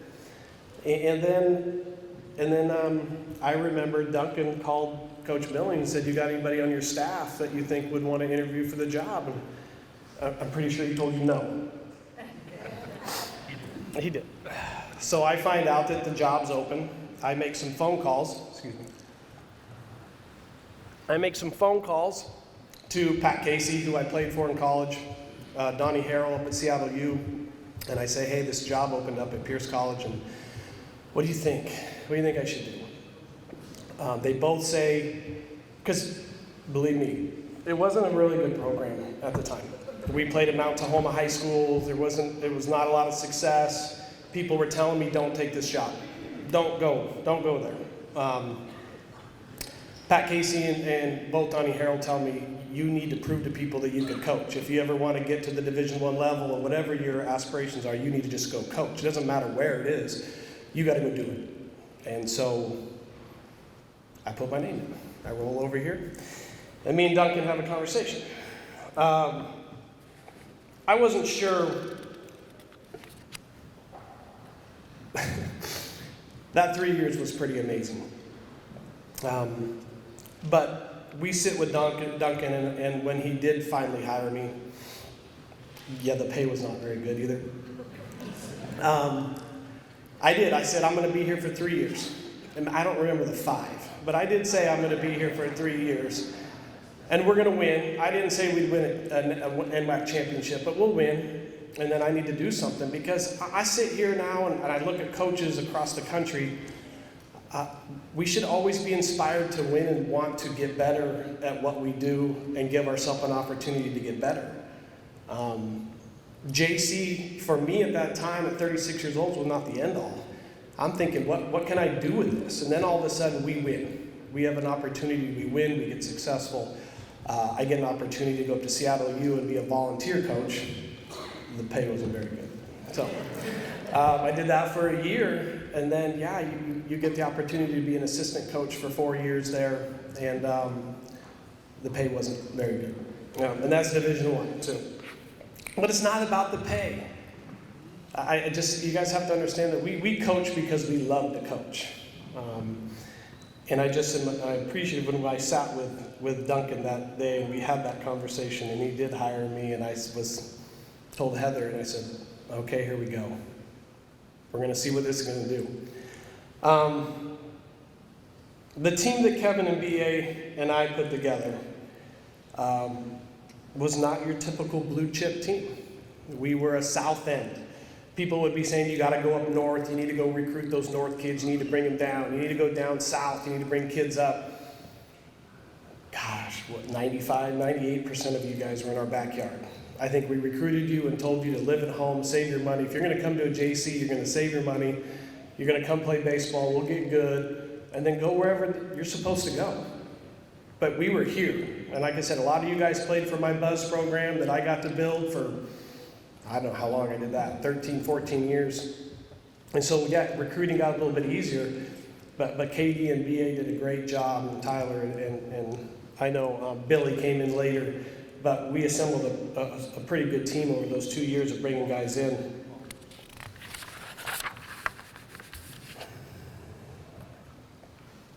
I'm sure there was many teams that didn't see us winning, just like Josh said.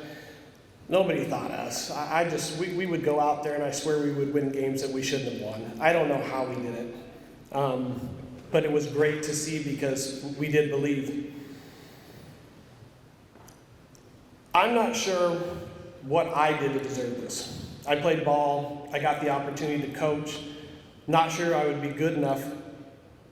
But all I wanted to do was make an impact on young men's life. I think that's the biggest thing as a coach. You want to win because you know win puts a staple on you. You know who you are.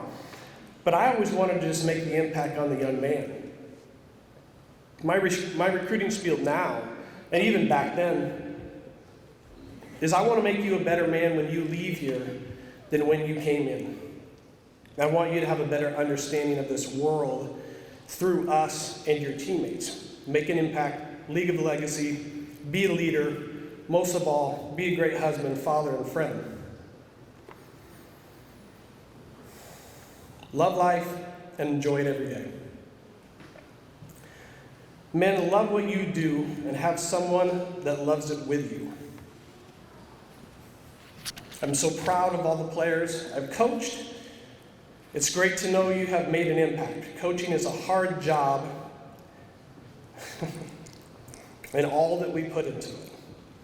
I know, it's so hard. I know, coaching is so hard. Coaching is the best job in the world, and I would not change it for anything. And I guess I've done okay. I'm a kid in an old man's body. I looked young up there, and I was 12. That picture was... I went to LA and I let my hair grow a little bit and got a beard so I could at least look a little older. But I still take ground balls every day with the guys. I swing a fungo and I throw BP 5 days a week. Keeps me young. And it hopefully keeps my wife happy that I get to at least be a little bit young. Just turned 50 this year, so we are getting old. So let's I want to thank a few people that helped me get to this point. I want to thank all the coaches that have hired me and helped them, and all the coaches that have been along my side in this journey.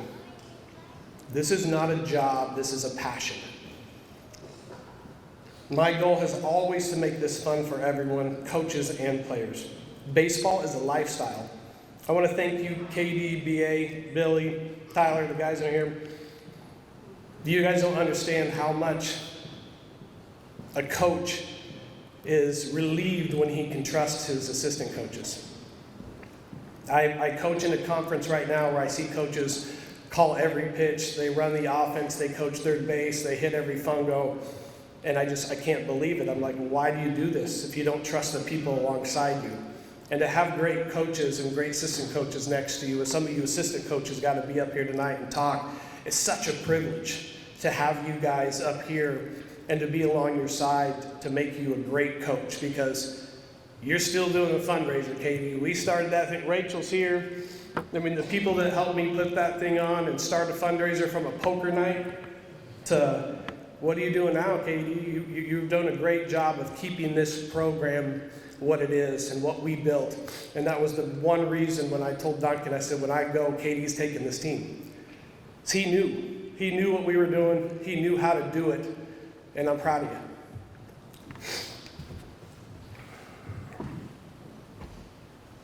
This team changed the direction of my life. Every coach wants to win. You win, you're seen. Look at UW. That guy was there for what, 2 years? He getting paid. But when you see those doors open, in my 22 years of coaching careers, I've coached at 5 different colleges, and 2 of them as head coaches. But not one has had a bigger impact on me than Pierce College.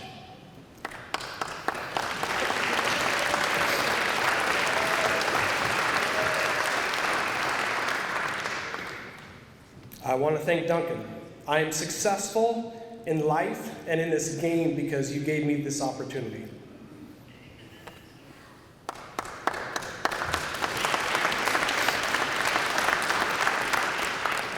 You changed my life.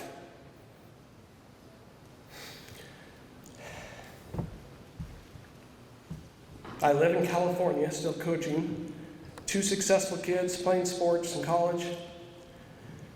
You created this, like it or not. And I thank you for this. I really appreciate what you did and gave me a platform to coach. And I don't know, making a living coaching baseball is pretty good, but because of this man, this is why I'm doing it. So I thank you.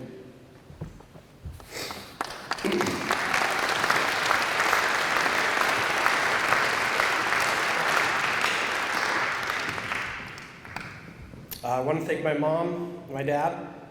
They're both here tonight, which is always special as you fly in from someplace and they're a little bit further away. I appreciate them being here. Mom, you always told me to play as long as I can because I'm going to work the rest of my life. Well, I'm still playing. Ask Heather. Thank you for everything, pushing me, always working me hard, letting me follow my dreams, taking me to every game, making me do it all, never letting me quit. I appreciate you and love you. Thank you, Malk, for all your support.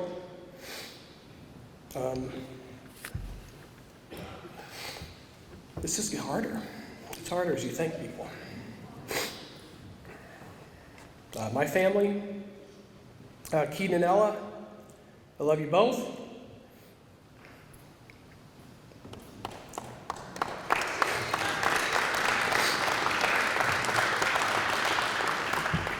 Yeah, put up with me while I coached and traveled. You both have always been such a huge supporter of me, and I thank you. They're tough kids. Coaching is tough. It sucks when your kids are in high school and we coach the exact same time and you don't get to see them very often. So at least Heather was there to go to a College World Series this year to watch Ella and Stanford in the College World Series and then fly over to North Carolina and watch myself. And me and Keaton got to hang out in North Carolina at the World Series, but pretty special. My kids have gone through a lot, but I've never coached them. It's one of the things I've always told myself is I would never coach them. I would help them. I would be there for them. I'll play catch with you. I'll hit with you. But I never want to be on a sideline with you to the point where you hate what your dad does for a living. And so I guess it worked out. They both are doing pretty good. Excuse me. All right, the tough one. Then we'll get the team up here and we'll have some fun. Heather, what do I say about the true meaning of a coach's life? Shoreline, UPS, Pierce, Seattle U, and now Cal State. You've never blinked, and you said, follow your dreams. My dream is you.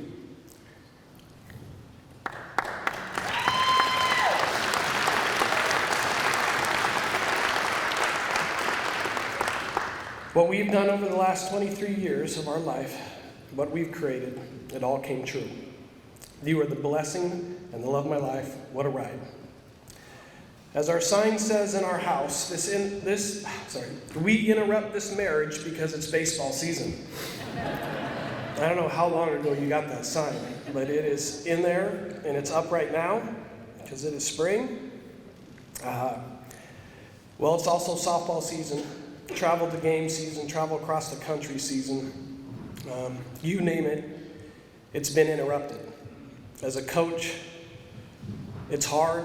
For about 5 months, you're not home. You travel. We go do whatever we can to be successful, to keep grinding in this game that we love to coach. But you've always been by my side. You've always been that person, that rock that's always just said, go do what you need to do. We'll make it someday. And we're almost there. We're making it. We're making it. So men, find that sugar mama so you guys can coach baseball. There you go, Brian. See? You find that sugar mama, and then you can go do whatever you want, and then she's just going to sit there and go, you better get there someday. I love you. We are who we are because of you. So, I love you.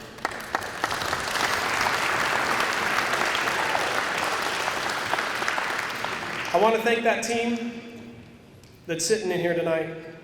Like I said, I know I'm up here because of you. We coached you, but you had to do it.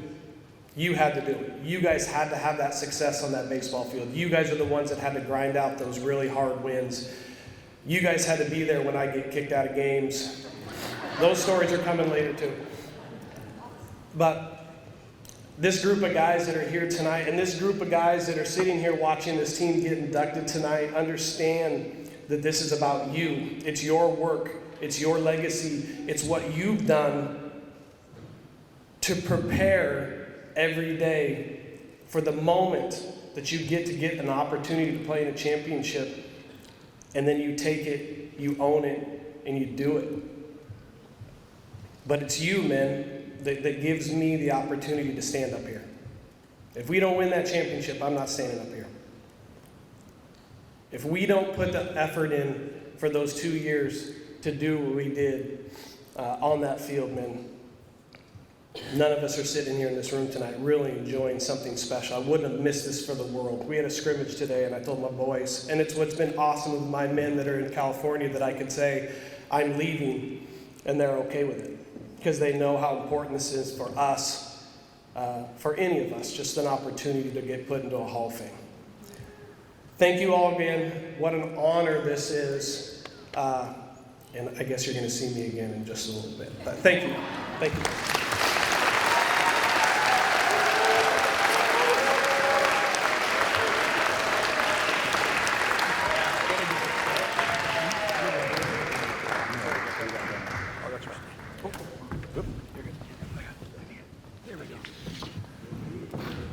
I'm older and I can get down there faster. That's pretty good. To Mike's mother, Joan. Joan, I've been off words with friends for a while, but we need to hook back up again because we usually have about a dozen games going at one time. So let's get back going again. An incredible coach, an incredible man, and a maker of men, Coach Mike Nato. Our next inductee is not an athlete. He wasn't really a coach. He helped out with the volleyball team for a season. Ben Gomes, after he completed a distinguished 20-year career serving our country in the United States Air Force, he retired as a staff sergeant and began his second career with our campus safety office here at Pierce College. As a former junior college athlete growing up in California, Ben immediately came to the athletic department to find out what sports we had, where was our football team, and more importantly, where was our gym. Well, we didn't, and we don't have a football team. We didn't, but now we do have a gym. And he said, what kind of college athletic program is this? I said, well, it's the best one we can piece together given the resources we have and the commitment we have from the people around us. Ben, affectionately known as Mr. Ben, was and always will be our Raiders' #1 fan. For over 20 years, he's been a regular at most of our Raider home games, and he's been known to make regular road trips to Eastern Washington and Oregon, following our teams to preseason tournaments and conference championships. He always had cases of drinks and snacks in his cars for the players. He served as substitute van drivers, I don't know how many times, making sure that the teams got to where they got to. He did serve a stint for 1 year as our assistant volleyball coach. He could often be heard encouraging officials to make the right call, and he was never shy to let them know when they didn't. Mr. Ben continues to maintain close relationships and friendships with many of our alums and their families traveling the country. I don't know that he ever pays a hotel bill because he's always finding an alum along the way and their family, and it's great. Between his Raider family and his Air Force family, he is set for life. Ben, we will always be thankful for your love and support for our athletes and coaches, and for your unwavering dedication to serving the students at Pierce College. And it's my honor, gentlemen, if you'll assist, it's my honor to welcome Mr. Ben Gomes into the Raider Hall of Fame.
First of all, thank you very much.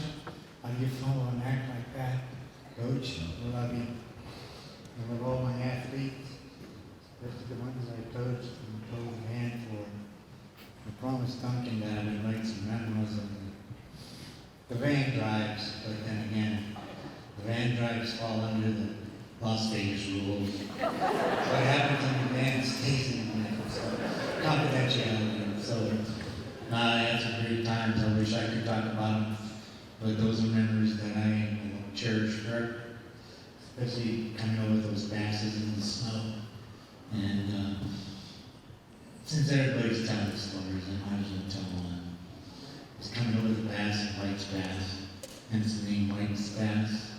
Coach Edmondson really liked playing Yakima every spring.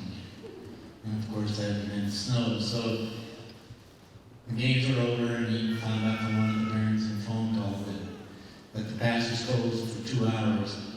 Oh, I don't want to wait 2 hours. Let's go over the other pass. And I didn't know that there was a White's Pass.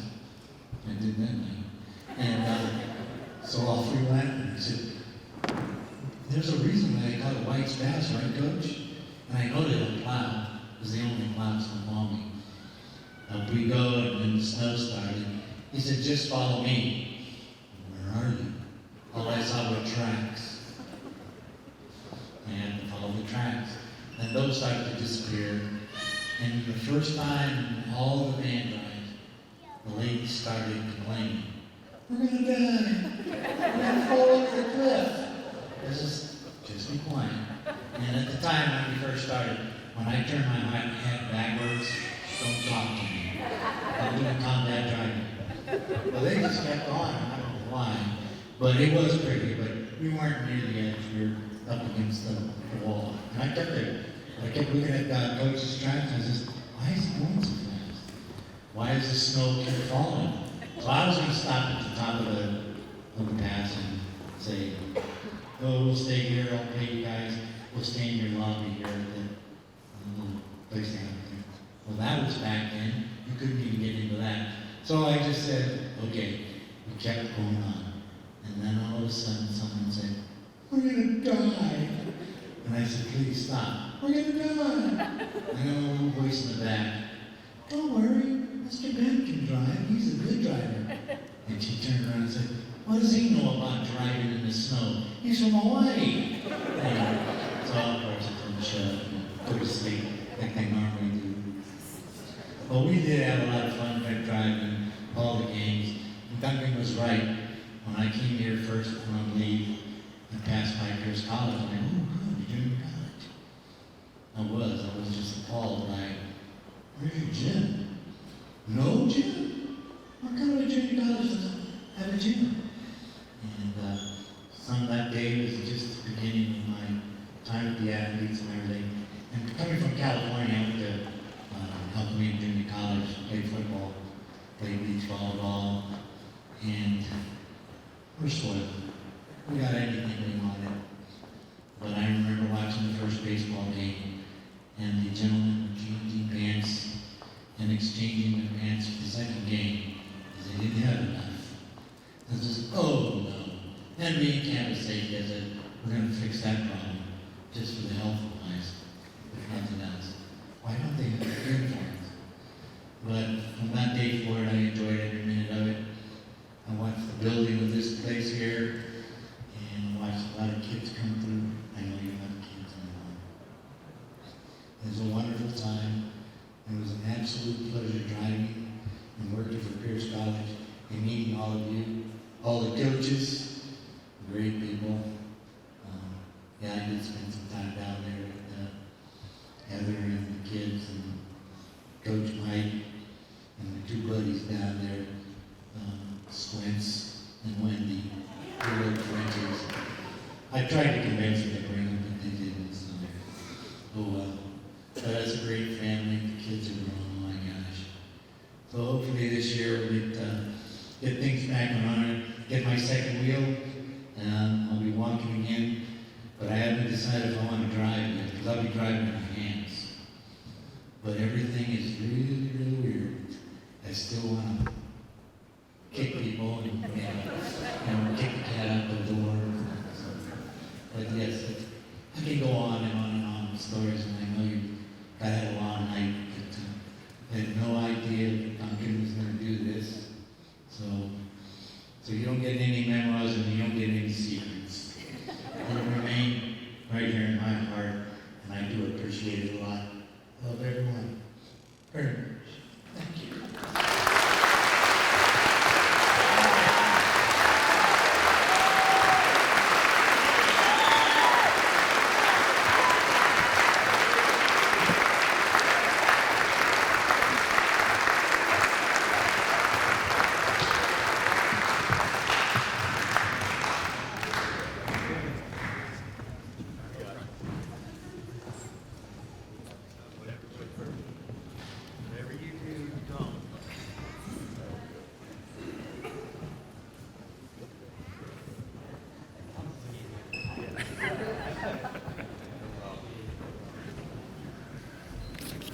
As an athletic director, that's one of the worst things that you hear is what stays in the van. What happens in the van stays in the van. So many stories I've heard after the fact, after coaches have left and players have graduated, and did you know that we did? Anyway. Ben Gomes, he's a treasure. He's a saint, and he embodies everything about being a Raider fan, and we've been so fortunate to have him all these years. Thank you, Ben. All right. The 2012 baseball team.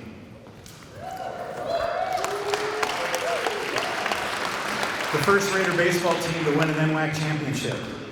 First Raider baseball team to win a West Region title. The best ever West Region League record of 22-2, 33-13 overall. 12 NWAC West Region All-Stars and Gold Glove selections, 4 NWAC All-Conference team players and Gold Glove selections, 6 NWAC championship, tournament, all-tournament selections, and the ABCA and NWAC Coach of the Year, Mike Nato. To introduce the team, we have 2 members. I'd like to introduce Brian Corliss and Ryan Schmidt.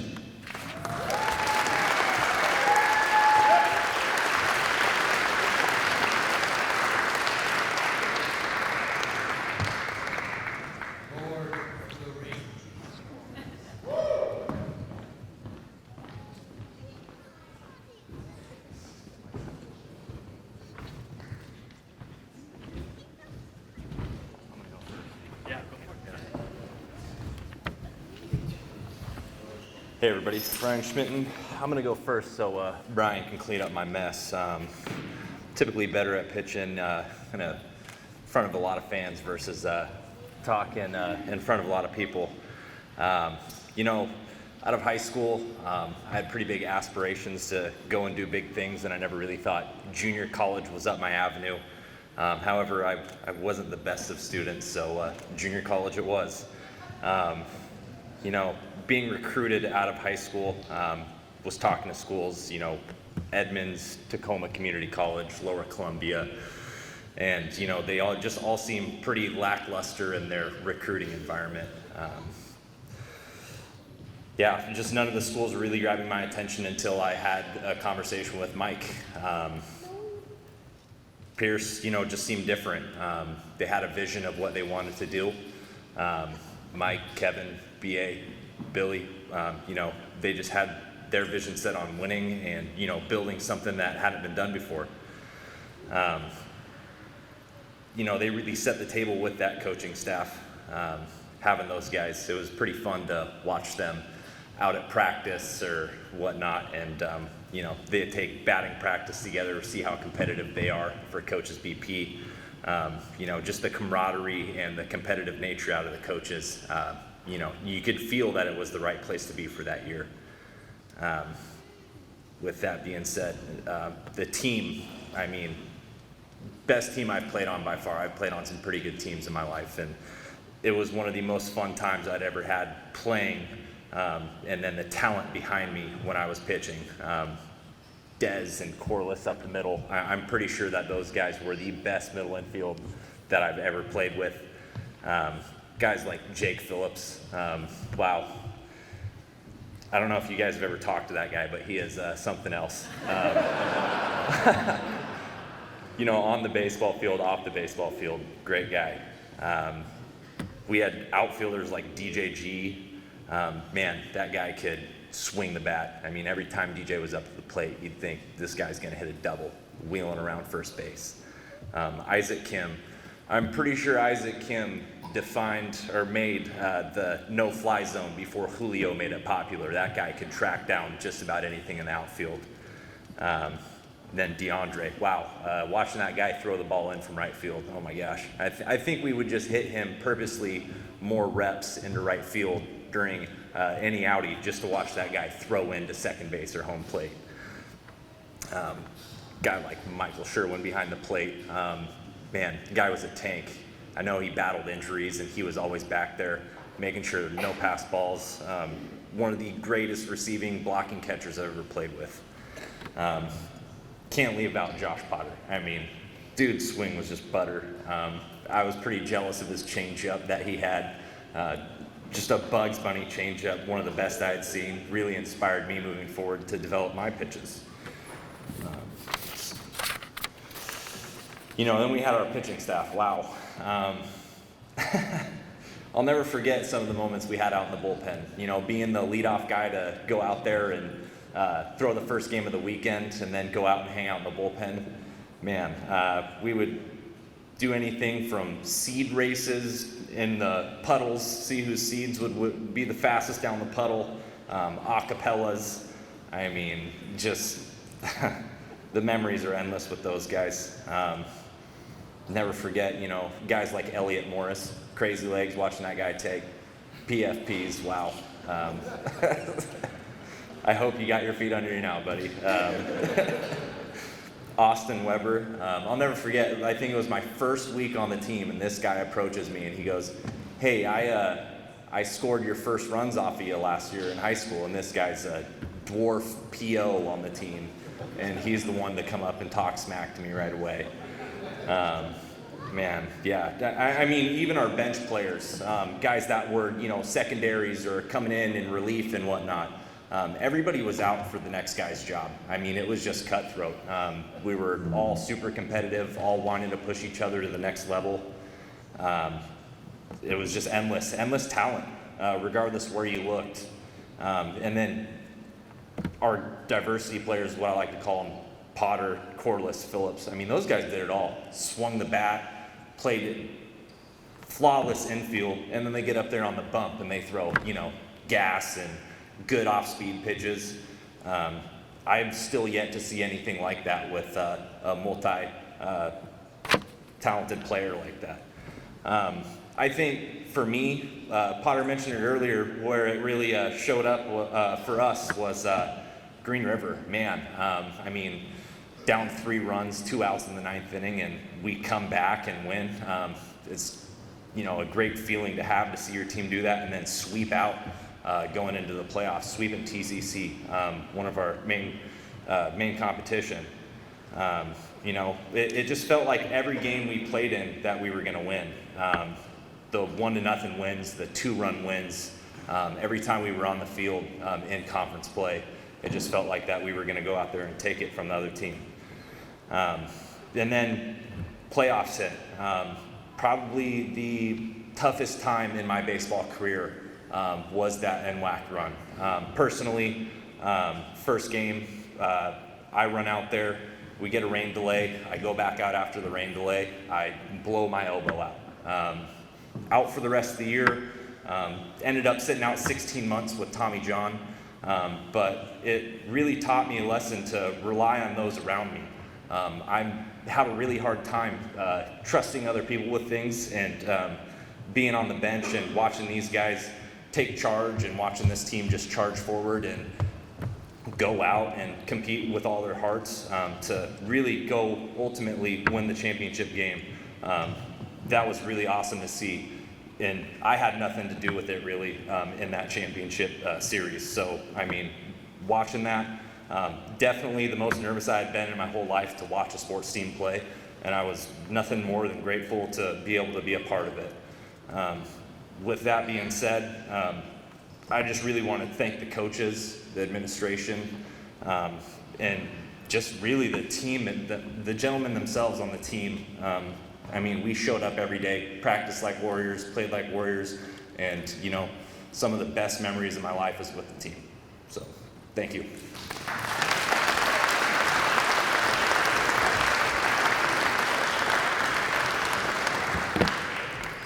All right, I know it's 9:23, so I'll make this short. So I'm going to ditto whatever Josh said because he covered the whole season. So have a good night, everyone. All right, my name is Brian Quillis. So I want to thank a few people first, Duncan and Rachel. Those two individuals really kept us in check on the education side, which if they weren't that safekeep, we would not be here as athletes. We would not be in this position because we wouldn't have our grades. So thank you guys. Please give a round of applause for them because they're truly a supporting group. Mr. Ben is one of a kind. On campus, he is just the most genuine person. He'll say hi to anyone. He'll tell you about his day. He'll ask you about his day. He's always thinking about other people first before himself. And so he is just one of those models that Pierce College really represents. And just give it a round of applause for Mr. Ben. Congratulations to all the individual athletes today that are being inducted tonight, are like well deserved. You guys have made special moments in your careers. It really put your stamp on the season in Pierce. So congratulations to you guys. Again, thank you all for coming out to celebrate just an unforgettable moment for all of us, not just the athletes, coaches, the administrators, but the families as well.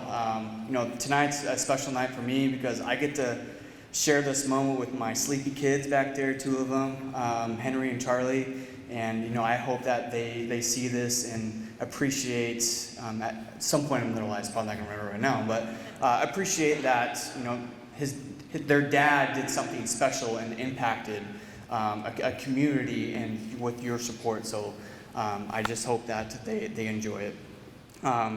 My name is Brian Corliss, and I was a part of the 2012 baseball team.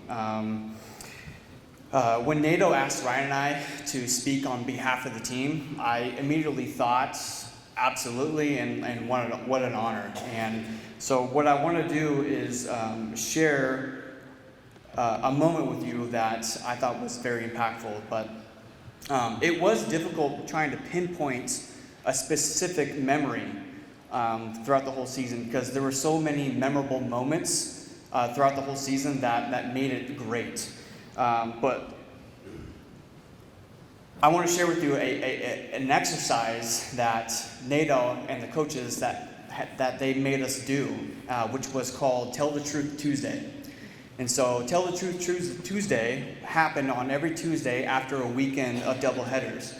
So we would basically have a select few of individuals who would share with the team out loud on their personal performance of the weekend and being honest with themselves. Whether you had a great weekend at the plate or had a great outing on the mound, or you just had a terrible weekend. Maybe you went, 1 for 14 or whatever it was. Like, you had to be honest with yourself. So you had to come out of your comfort zone, speak to the whole group, and be honest. We all know that famous Yogi Berra quote, right? Baseball is 90% mental, the other half is physical. With that exercise, being honest with yourself, it really brought us closer as a team.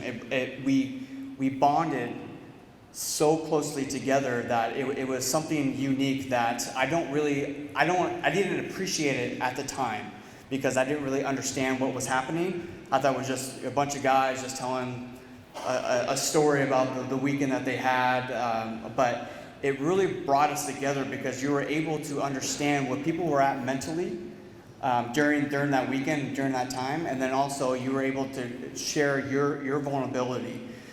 It created accountability, it created trust, it created friendships, and at the end, it created champions.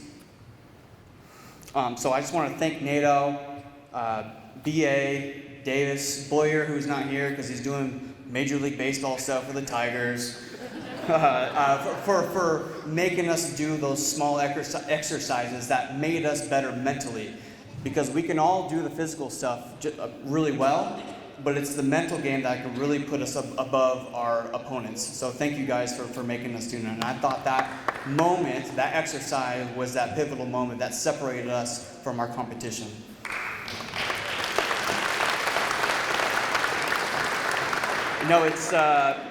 It's been 12 years since this team has been together in the same room. The last time was when we all received our rings for winning the championship. And I tell you what, the bond that we formed 12 years ago is still strong even to this day. And we have to thank our coaches. I want to thank all the teammates. And I want to thank Pierce College for making that happen.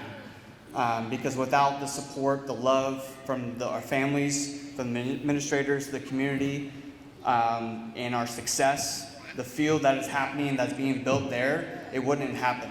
We were definitely had our backs against the wall because we were basically threatened that the baseball program the following year wouldn't have happened. They were going to shut it down just because of the history of it. But we definitely put a stamp into the community, the baseball program, that basically we needed to stay. We needed to continue the program. And Davis, you have done a phenomenal job of taking the program and continuing the legacy of the success of the program. So thank you. That's it for me. So everybody have a great night, and thank you.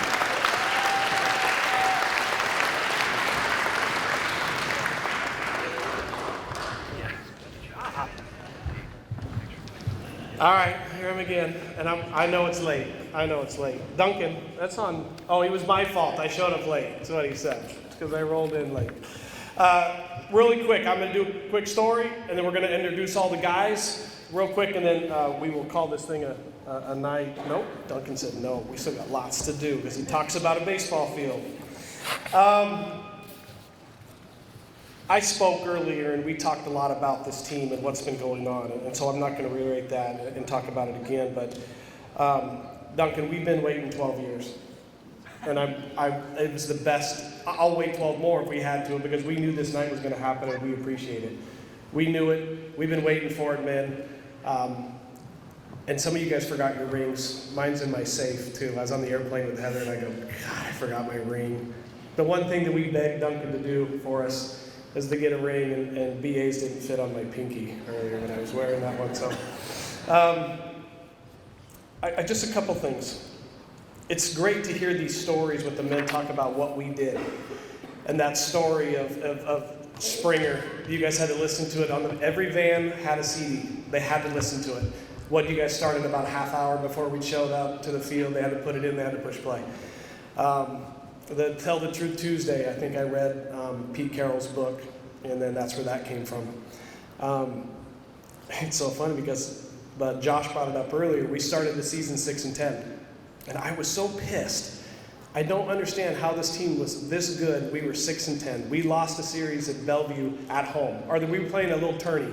We lose to Bellevue, and I know you guys are going to remember this. I sent all the coaches home, just me and the team. I said, Billy, I said, KD, BA, leave. And what I have the guys do, I said, start running. Start running. And I sat in the dugout as they ran. And you would see them just this big separation. You got guys like Schmitty or whoever, they're gazelles that could just run and they would take off. And then you had this pack in the back that were just out of shape, couldn't run, slow, pitchers. And then you had that group in the middle, that, you know, then hey, this is my boy, I'm just gonna run with my boy. I don't know, you guys must have ran, I don't know, maybe 10 poles, and then all of a sudden I might have been Brian and somebody else, they stop them in center field. The whole team stopped in center field. Do you guys remember this? You stopped. You started talking. I don't know how long it was, but then the next thing I know, I saw them all running together. It wasn't any separation there. They knew. They knew. They did it together. They were like, we got to do this as a team. That was the moment. And then that was our last preseason game. We went 22-2. Josh said 3. We went 22-2. Beating Kelly Smith and knocking that guy off of his pedestal of the West is probably one of the best things we ever did. He was a great mentor. That guy loved us. He said we were always doing it the right way. For a guy that had been there for so long and won so many NWAC championships, he was proud of us, and we knocked them off. And that was always fun. But probably the best win that we ever had, guys, that I remember, is beating TCC at TCC on their field and dogpiling on their mound. There's nothing better than that. I never lost to TCC. Just want you guys to know that too. So I'm going to sit up here and we're going to bring some guys up. I'm not going to talk too much more. I'm just proud of this team. I've already said that a million times tonight. What a great, special honor for us to be up here. What an honor for us to get inducted to a Hall of Fame, guys. It doesn't happen.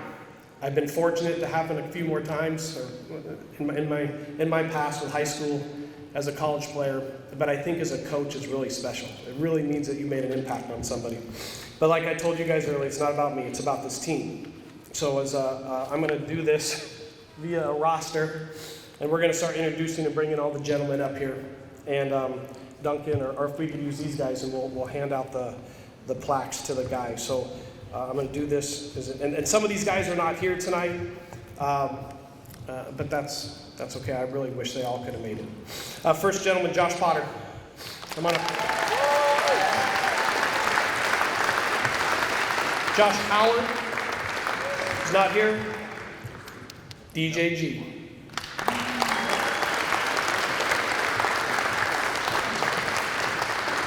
The one and only Jacob Phillips. Isaac Kim, he could not be with us tonight. Brian Corliss. Des Santos. Matt Cowell, I know couldn't be with us tonight. Devin Cowell.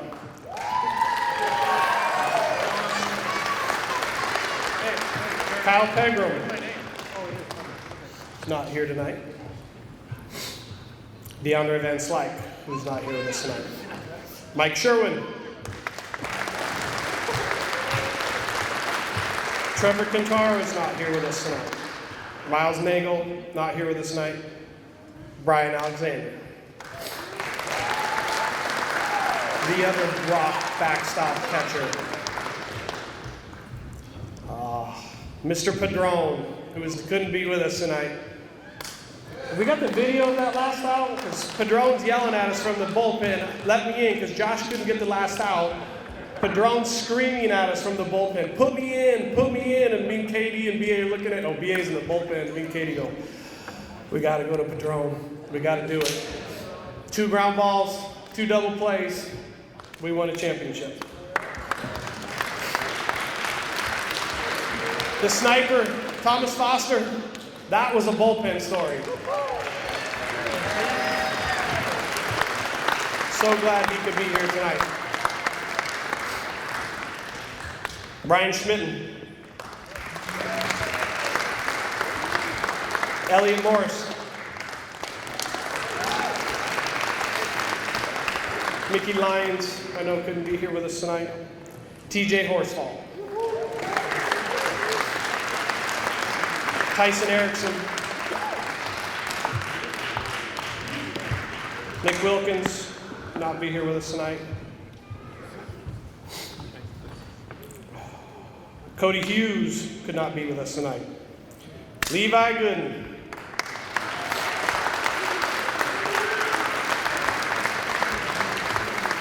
Austin Weber.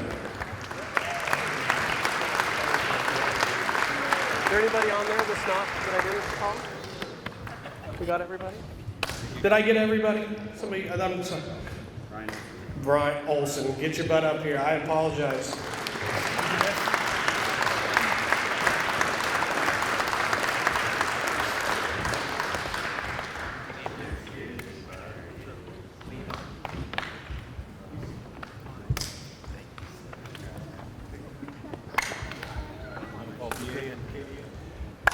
B.A. Garner.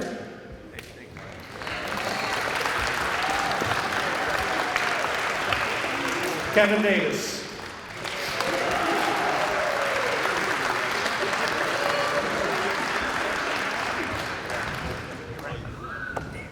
Billy could not be with us tonight. We said he's with the Tigers. Am I missing anybody? Miss Duncan?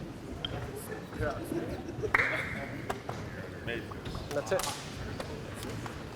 And myself. Thank you. Thank you guys. We really appreciate it.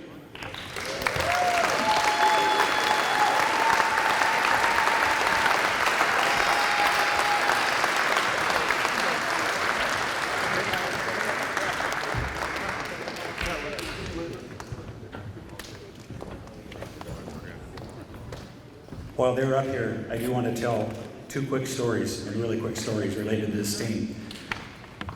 You heard about the run at the tournament. They won the first 4 games, got into the championship game on Monday, played Mount Hood, who we had beat earlier in the tournament.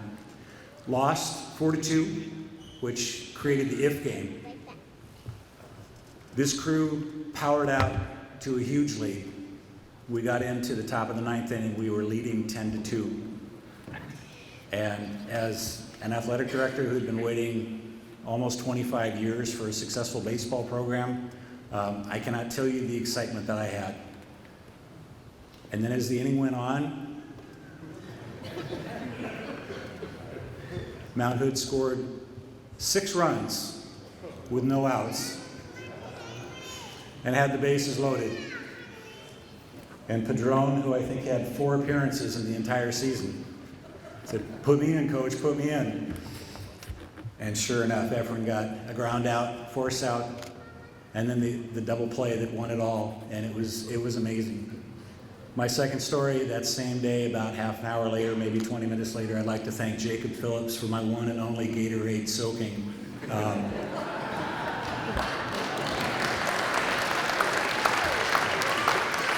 Jake and this entire team knew how much that championship meant to me, and I will be forever thankful for the greatest weekend that I've had as an athletic director, without question. Guys, thank you. I love you all.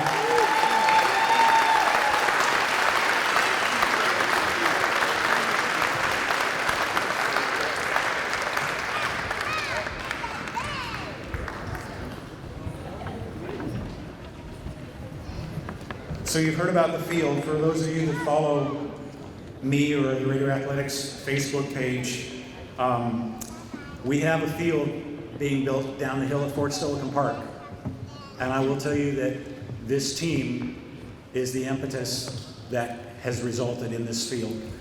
with the victory that they had, the recognition that it brought, the success that they had, and more importantly, the work that the coaches did to build a foundation for a successful program with solid student athletes that were successful in the classroom, represented us well in the community when they were on the field.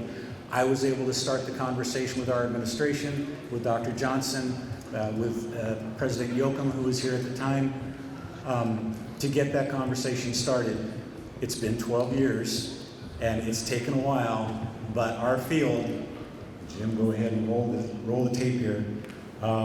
We're in partnership with the city of Lakewood to develop a brand new complex. There's a picture there of the groundbreaking that took place this past July 27th.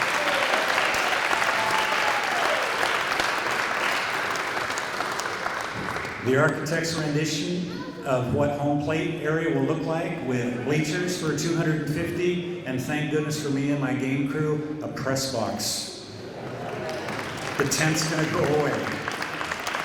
Here's a great aerial rendition again of what the field's gonna look like, fully turfed, 2-tunnel covered hitting facility off the right field line, bullpens. If you haven't had a chance to see this in the light, I'm sorry it was dark when you got here. This is going to be a field of champions, and we're really excited.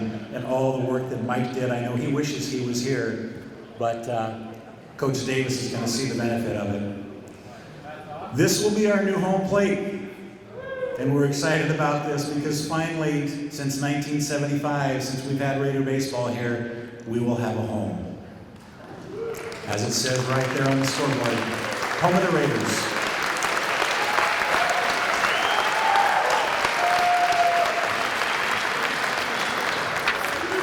Mr. Phillips, you have a question?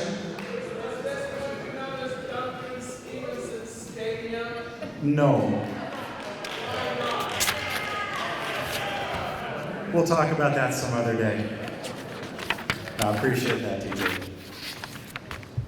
Okay, we are winding into the home stretch. I appreciate your patience. As you can guess and you can tell, this is an important night for these people, and so the emotions, the heartfelt statements that they have, it's important for them to be able to share those. But tonight, for the first time in our history, Pierce College Athletics will permanently retire the uniform numbers of 2 distinguished alumni. The decision to retire an athlete's uniform number is a very special and rare honor, and is typically reserved for individuals who have had outstanding athletic careers, have made significant positive impacts on their teammates in the program, or who suffered life-altering injuries or died at a young age. The 2 individuals we're honoring tonight, Anthony Tony Adams and Michaela Hoagland, were ferocious competitors. They were exceptional teammates, and they were outstanding leaders. They were the epitome of everything that makes for an outstanding student athlete. They had the heart of champions. Tony's presence on the basketball court and Michaela's ownership of center field inspired their teammates to work to achieve greatness. Their legacy will be part of Raider athletics history for many future generations of Raiders. And the retirement of their uniform numbers will rightfully honor their contributions to the programs and to Pierce College. I had the distinct pleasure of knowing both Tony and Michaela. That's what happens when you're this old.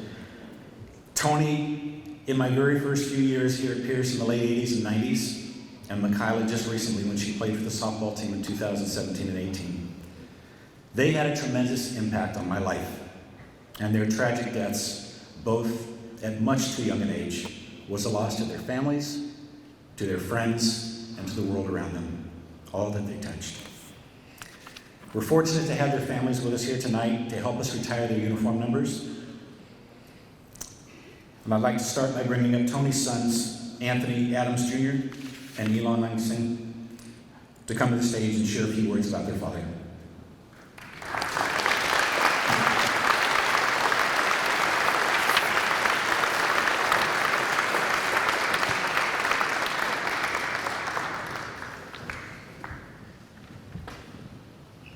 Actually, all 4 of his kids are coming up, which is great.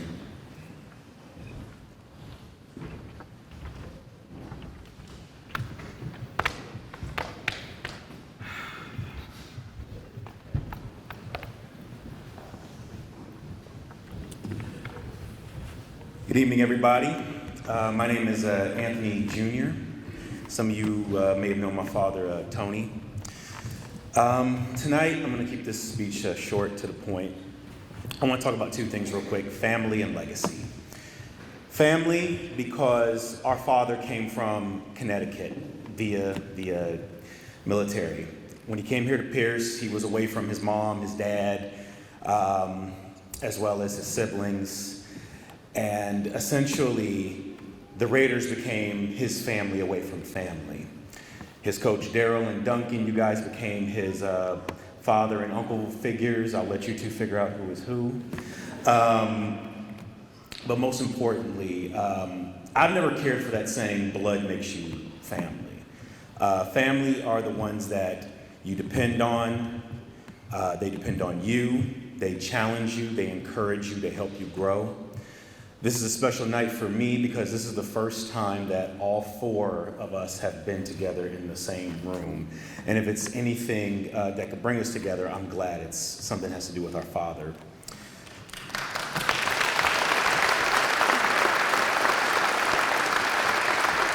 Second thing I want to talk about is legacy. Tonight we are retiring our father's jersey. He helped leave a legacy here, helping the team win championships. The legacy continues. My brother Elon, actually all four of us embody our father. My sister Tony, she embodies his strong mind and spirit and is not afraid to stand up and push back on what she believes in. My brother Elon inherited his athletic ability and now coaches his own AAU team. My brother Alexander has inherited not only our father's speaking voice. Whenever I talk to him, I feel like I'm actually talking to my father, but also this swell. I mean, look how he's dressed. He got on better specs than me. And I guess everybody says I look like my father, so I inherited his looks. So thank you again to the Raiders for doing this. Duncan, thank you. Thank you to our Uncle Daryl, who came all the way in from Colorado. We appreciate you. Thank you again.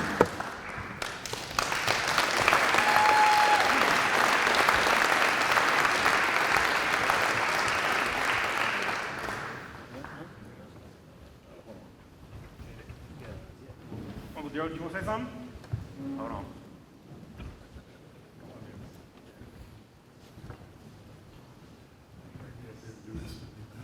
Sorry.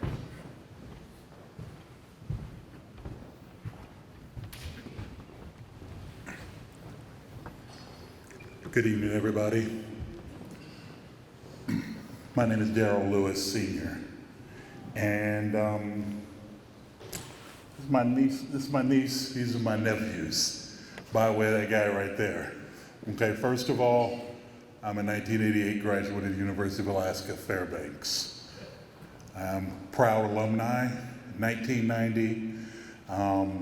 You know, they always would call me the life of the party, so to speak, and things like that. So we threw barbecues up in Fairbanks and, you know, family type things, you know, for folks that were far away from their families and whatnot.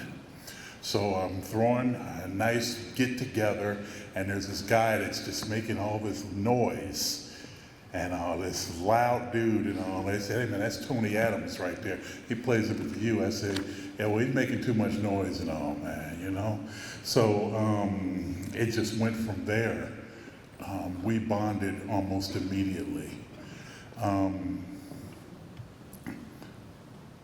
We bonded almost immediately. We would, him, myself, and Andre Green, another former UAF player, we would go around Fairbanks in the interior, and we would play ball after he was done playing at UAF and Andre and I had finished. They call us three the hard way.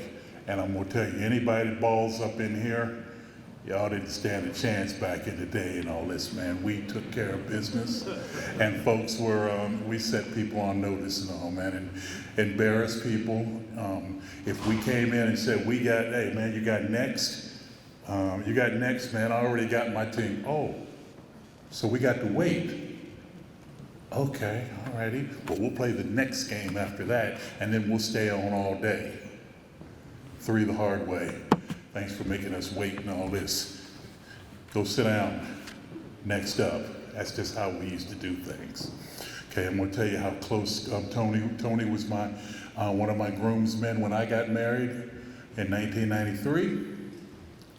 I was the best man at Tony's wedding later on that same year when he got married. It goes a lot deeper than that, sadly.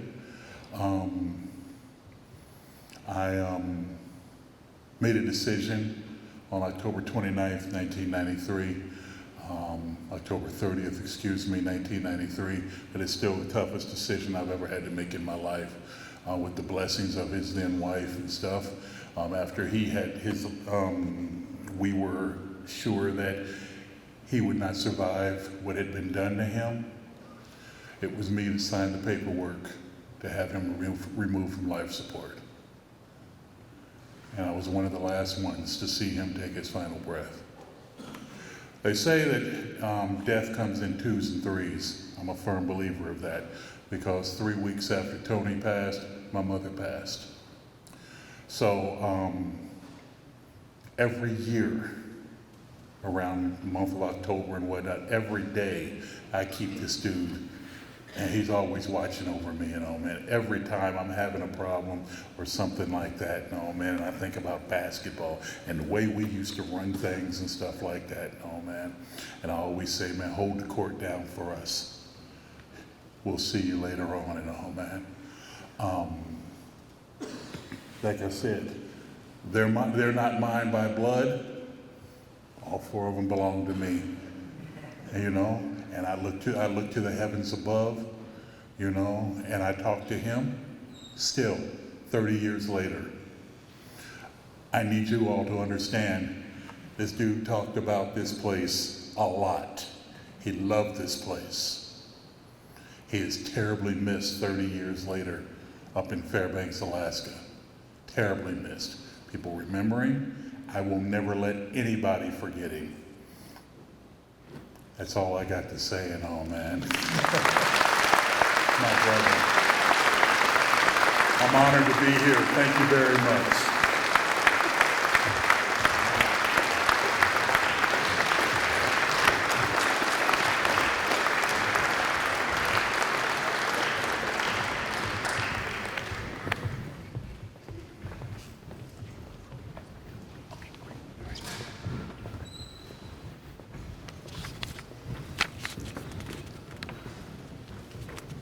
If I could have Kirsten Hoagland and Brittany Camp please come to the stage.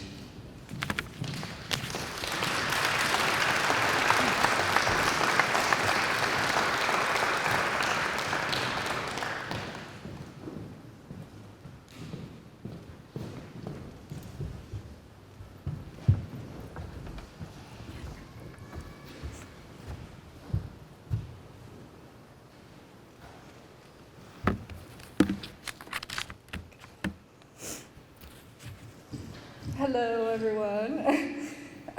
Bear with me as I might cry my way through this. My name is Brittany. I went to school and played softball here at Pierce starting in 2017. The fact that I'm even standing up here is crazy to me, considering Michaela and I both took public speaking on this campus, and I'm the one who failed the class. So, tonight is a really special night for all of us. And I felt it was really important to get up here and let those of you who never knew Michaela learn a little bit more about her and our friendship.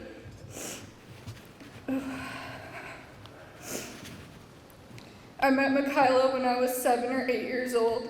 We grew up playing soccer and softball together, riding the same school bus and adventuring to our local Circle K for slushies. However, we didn't really grow close until our senior year of high school. I remember sitting in a yearbook class that we had together, and she told me that she got an offer to play softball here at Pierce. At the time, both of us had no clue what we wanted to do after graduation, but she had gotten an offer to play and begged me to text Pierce's head coach and ask him to come watch one of my high school games. So I did, and a week later I accepted my offer. If it wasn't for Michaela, I never would have gotten to play for Pierce, and I'm so thankful she talked me into it. My friendship with her turned into us being attached at the hip, and we had been inseparable ever since. I have so many stories, pictures, and videos I could share with you all, but I know she would be so embarrassed if I did. So we won't go into too much detail. I actually had asked my Pierce girls in our group chat last night. I said, "What's a favorite memory of Michaela that's appropriate?" Because she was always doing the silliest, goofiest things. If she wasn't napping, eating, laughing, or tooting, she was dancing. So on and off the field, we have had so many memories together. From carpooling every day to school and practice to having dance battles before every game. All of us girls were remarkably close and would have sleepovers almost every night just because we never wanted to be away from each other. If I had to pick one memory on the field, it would probably be when we were playing Highline College. She had dove for a ball in center field, and she wasn't getting up, so I ran out to her from behind home plate, and the first thing she said was, "The mole on my arm, it ripped off." And she wasn't even concerned about her arm or how much pain she was in. She was just concerned about the fact that her mole had ripped off of her arm. Now, off the field, we made endless memories. It's hard to pick just a few, but I remember we had some of our teammates over one night, and we made a bunch of food. Michaela came up with the genius idea to prank call people like we all would do when we were 13. And all I remember is Michaela took charge and pranked some people so good that all of us girls were laughing so hard, like tears coming down our cheeks so hard. She was always the life of the party and can make anybody laugh. Our freshman year, Michaela had drove us to practice our very first day in her little red Honda Civic. When we got out of practice, her car wouldn't start, and me and her being freshmen were awkwardly standing there embarrassed. But the whole team gathered around, and no one really knew how to jumpstart a car. So we would all laugh about how that was our first team bonding experience, because it literally took all 12 of us girls to figure out how to jumpstart the car. I could go on with so many memories and stories because we had quite the few years at Pierce. We both accepted our offers with Coach E, and he resigned before the year started, so we got thrown in with a new coach named Amber. She was amazing, but life had a different path for her, and she resigned after our freshman year. So going into her sophomore year, we got thrown in with another new coach named Mike. We were constantly adapting, and I think with how hectic our couple of years were, is the reason all of us girls built such a strong friendship. I know she's crying happy tears right now that our athletic director, Duncan, and others were able to put this event together. Michaela and I had a special friendship with Duncan. Through our times at Pierce, whenever we needed help with classes, he would never hesitate to set us up with tutoring. I remember we would always go to his office to vent, complain, celebrate, and take way too many of his Jolly Ranchers that he always set out. At times we were struggling in class, we would go visit Duncan in his office, and he would always give us the sense of encouragement that we needed whenever we were doubting ourselves. But I just wanted to share some of these memories so you could get a picture of how silly, goofy, yet amazing she was. Michaela was such a huge light wherever she went. She always rooted for the underdog and wanted to see everyone succeed in life. Pierce College's softball program brought us lifelong friends, and I consider the group I graduated with sisters. We're so thankful for the program, and I'm so thankful for the program bringing me those individuals. I know Michaela felt the same way, and it was an escape from our little town to do what we loved. So, thank you.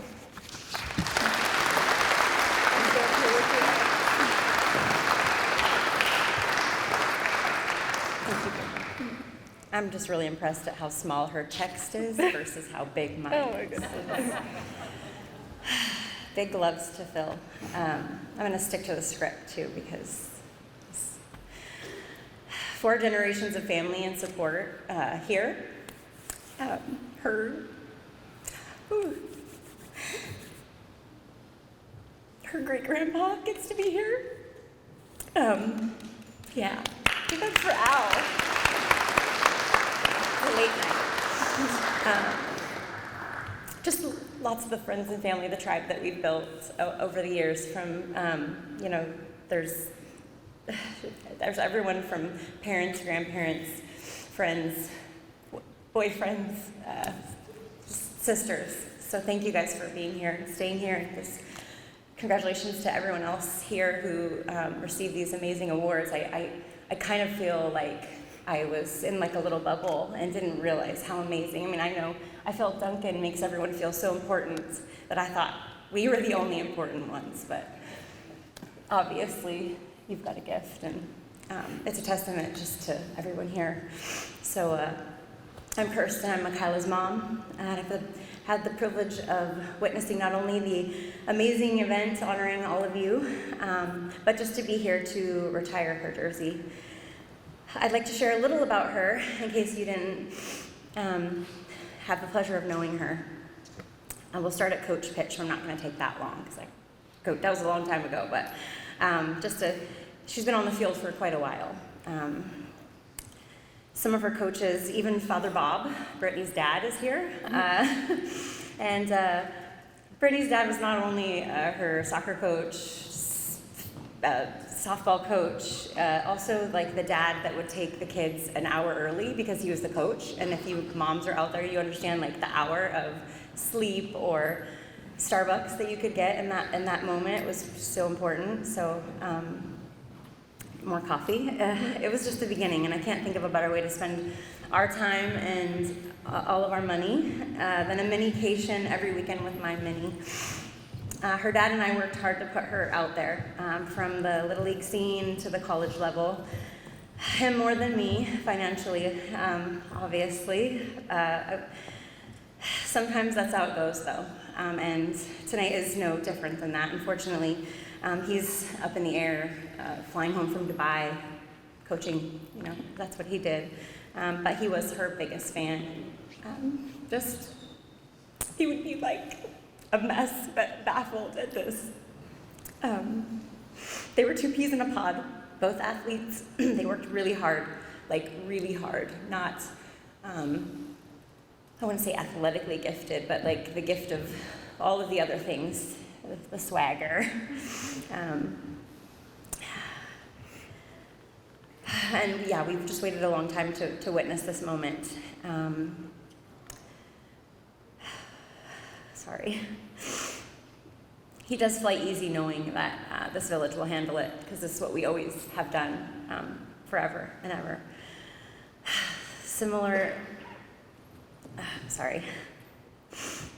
The reason that she loved this so much is because it gave her a family.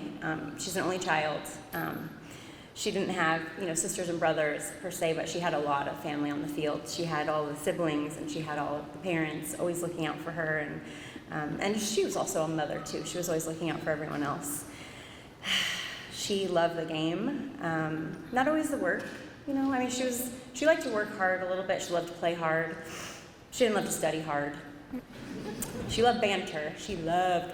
I think she probably should have fought instead of played softball, because she really, you guys talk about a fight on the mound, that was like, oh yeah, can't wait. I don't think it ever happened though. A lot of talk in girls' sports, if you all know that.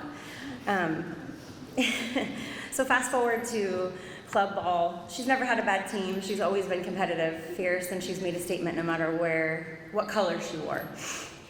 The cycle of her coaching staff continues with Pierce's current coach, Brent, which is kind of amazing. He man, it was her last coach before she moved into college, and she wasn't going to go. She didn't want to go to college. I don't know what I'm going to be when I grow up. She was like, I'm not going to grow up. So she's definitely not going to go to college. But yeah, she loved the player. She didn't necessarily love the student aspect. She was much more comfortable with the athlete piece. If you knew her, she was smart, just not always captivated by the work. We never worried. She had the sort of skills that it took to be just fine in life. So moving on to her life here, she wasn't going to go, not interested, didn't know, where she was going to be at. Just struggling to kind of find a place. And then she was offered a spot, and that extension of someone wanting her on their team was the spark that she needed. And then insert Pierce and their softball program. She played every moment of her 2-year commitment, and she had fun.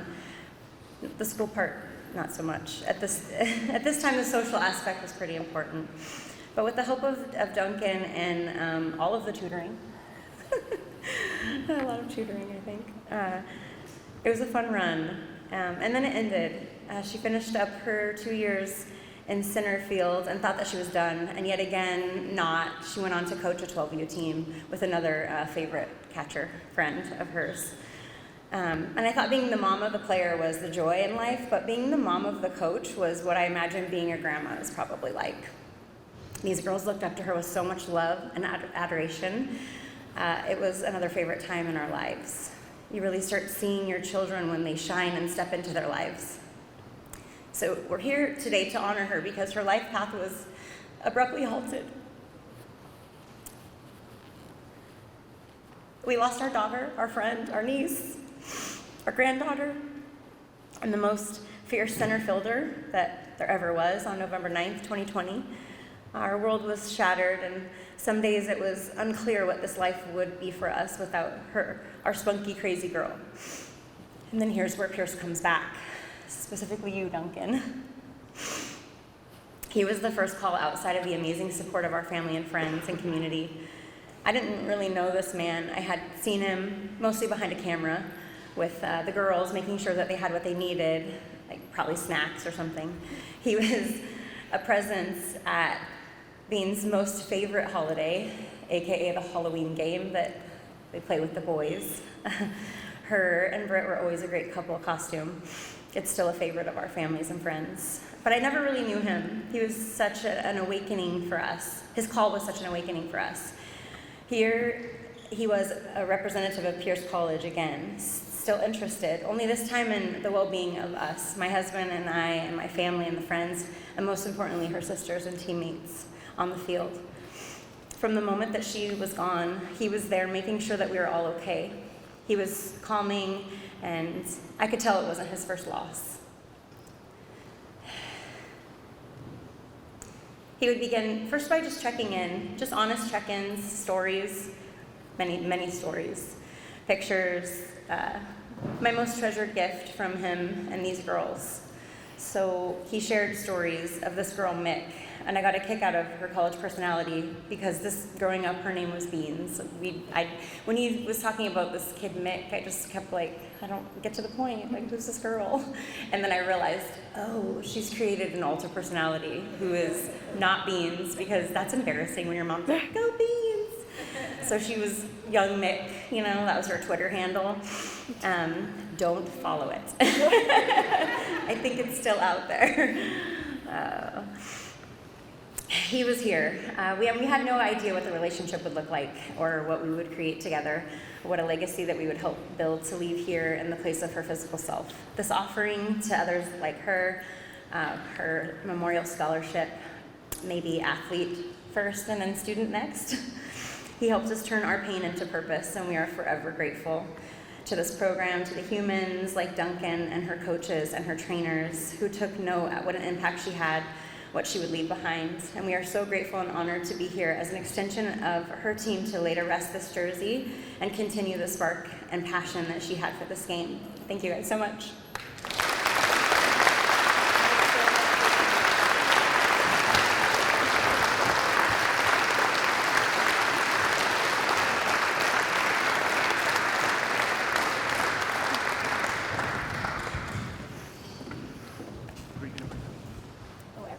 everybody?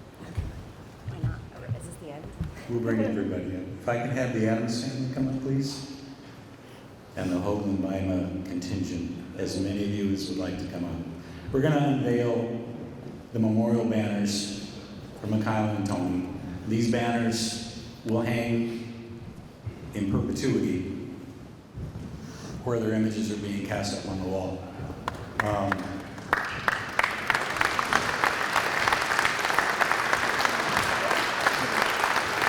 As I said, this is a personal journey for me as I knew both of these individuals, and after being here in my now 37th year, there have been an incredible number of young students, student athletes, coaches that have come through, the young men that have been up on the stage, the young women who are individually honored tonight.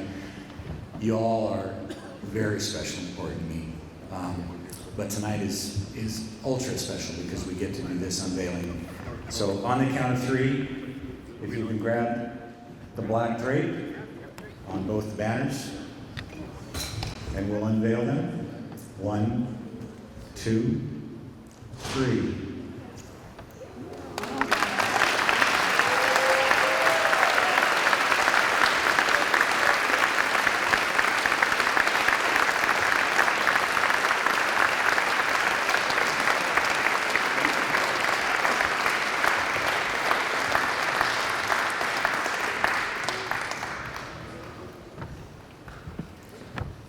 I'm going to go ahead and ask you guys to go ahead and have a seat, and then after we close out here in just a few minutes, we can come up and take pictures all night long. My wife let me put my cot in my office, so I will be here for the rest of the evening and the weekend. At this time, I would like to bring up my new boss, Dr. Chayo Flores, who's the president at Pierce College Puyallup, and give us a little bit of reflection. Dr. Flores?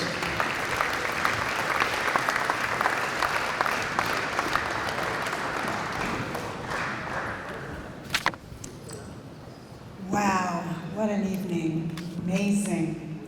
Thank you all for joining us tonight and for sharing this very special evening. Beyond the athletes and service that many are being honored tonight, there is a commitment to excellence, a commitment to the game, a commitment to the team, and just want to really acknowledge that compassion and that care is what makes communities. So thank you very much to everyone who has been a part of tonight. Want to congratulate, of course, our Hall of Fame inductees.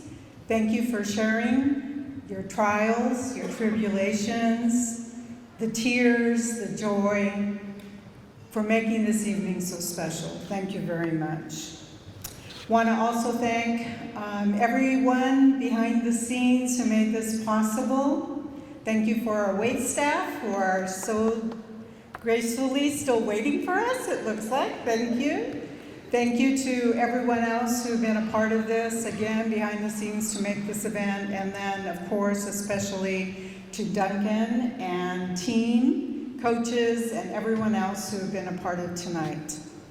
Tonight's been very special, and particularly want to acknowledge Michaela and Tony and their family. Thank you for allowing us to honor their legacy. We really appreciate what they did while they were at Pierce, but so very grateful that their impact continues. So thank you all, and wishing you all a very great evening. Thank you for having us, being here. And I'm going to hand you over to Duncan, who I know will wrap us up. Thank you.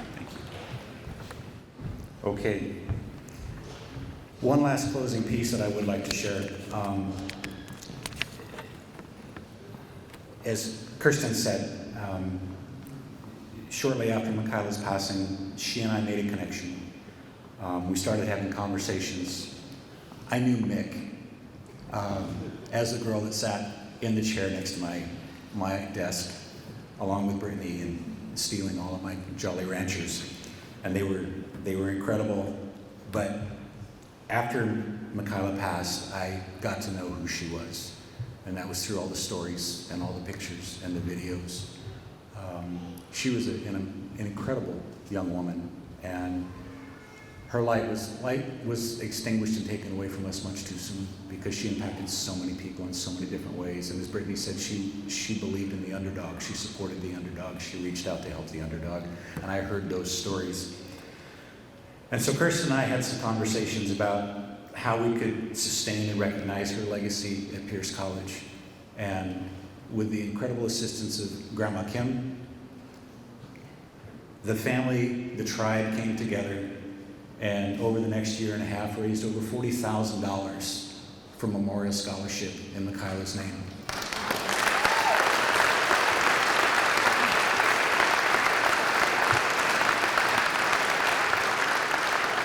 Some great work, some fun events, and again, I got to know some people that I had never met before and became friends with and respected, and am very grateful for Michaela bringing them into my life.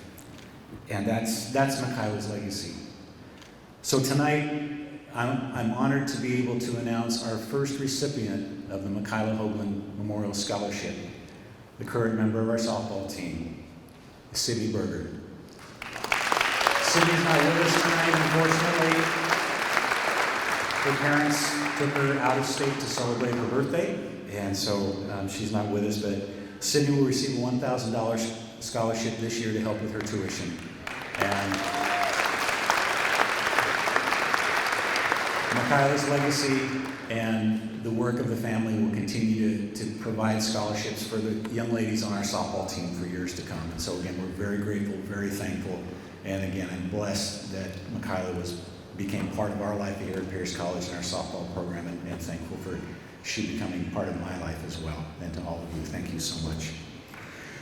With that, I want to thank you all. I know this is probably about an hour and 18 minutes past what I had on my script. But again, as I said, these are important nights, they're important events, and the young people that we recognize tonight have made a huge impact on our lives here at Pierce College and left an incredible legacy that we will honor forever. So, ladies and gentlemen, thank you again for coming tonight. Please drive home safely. Enjoy the rest of your evening.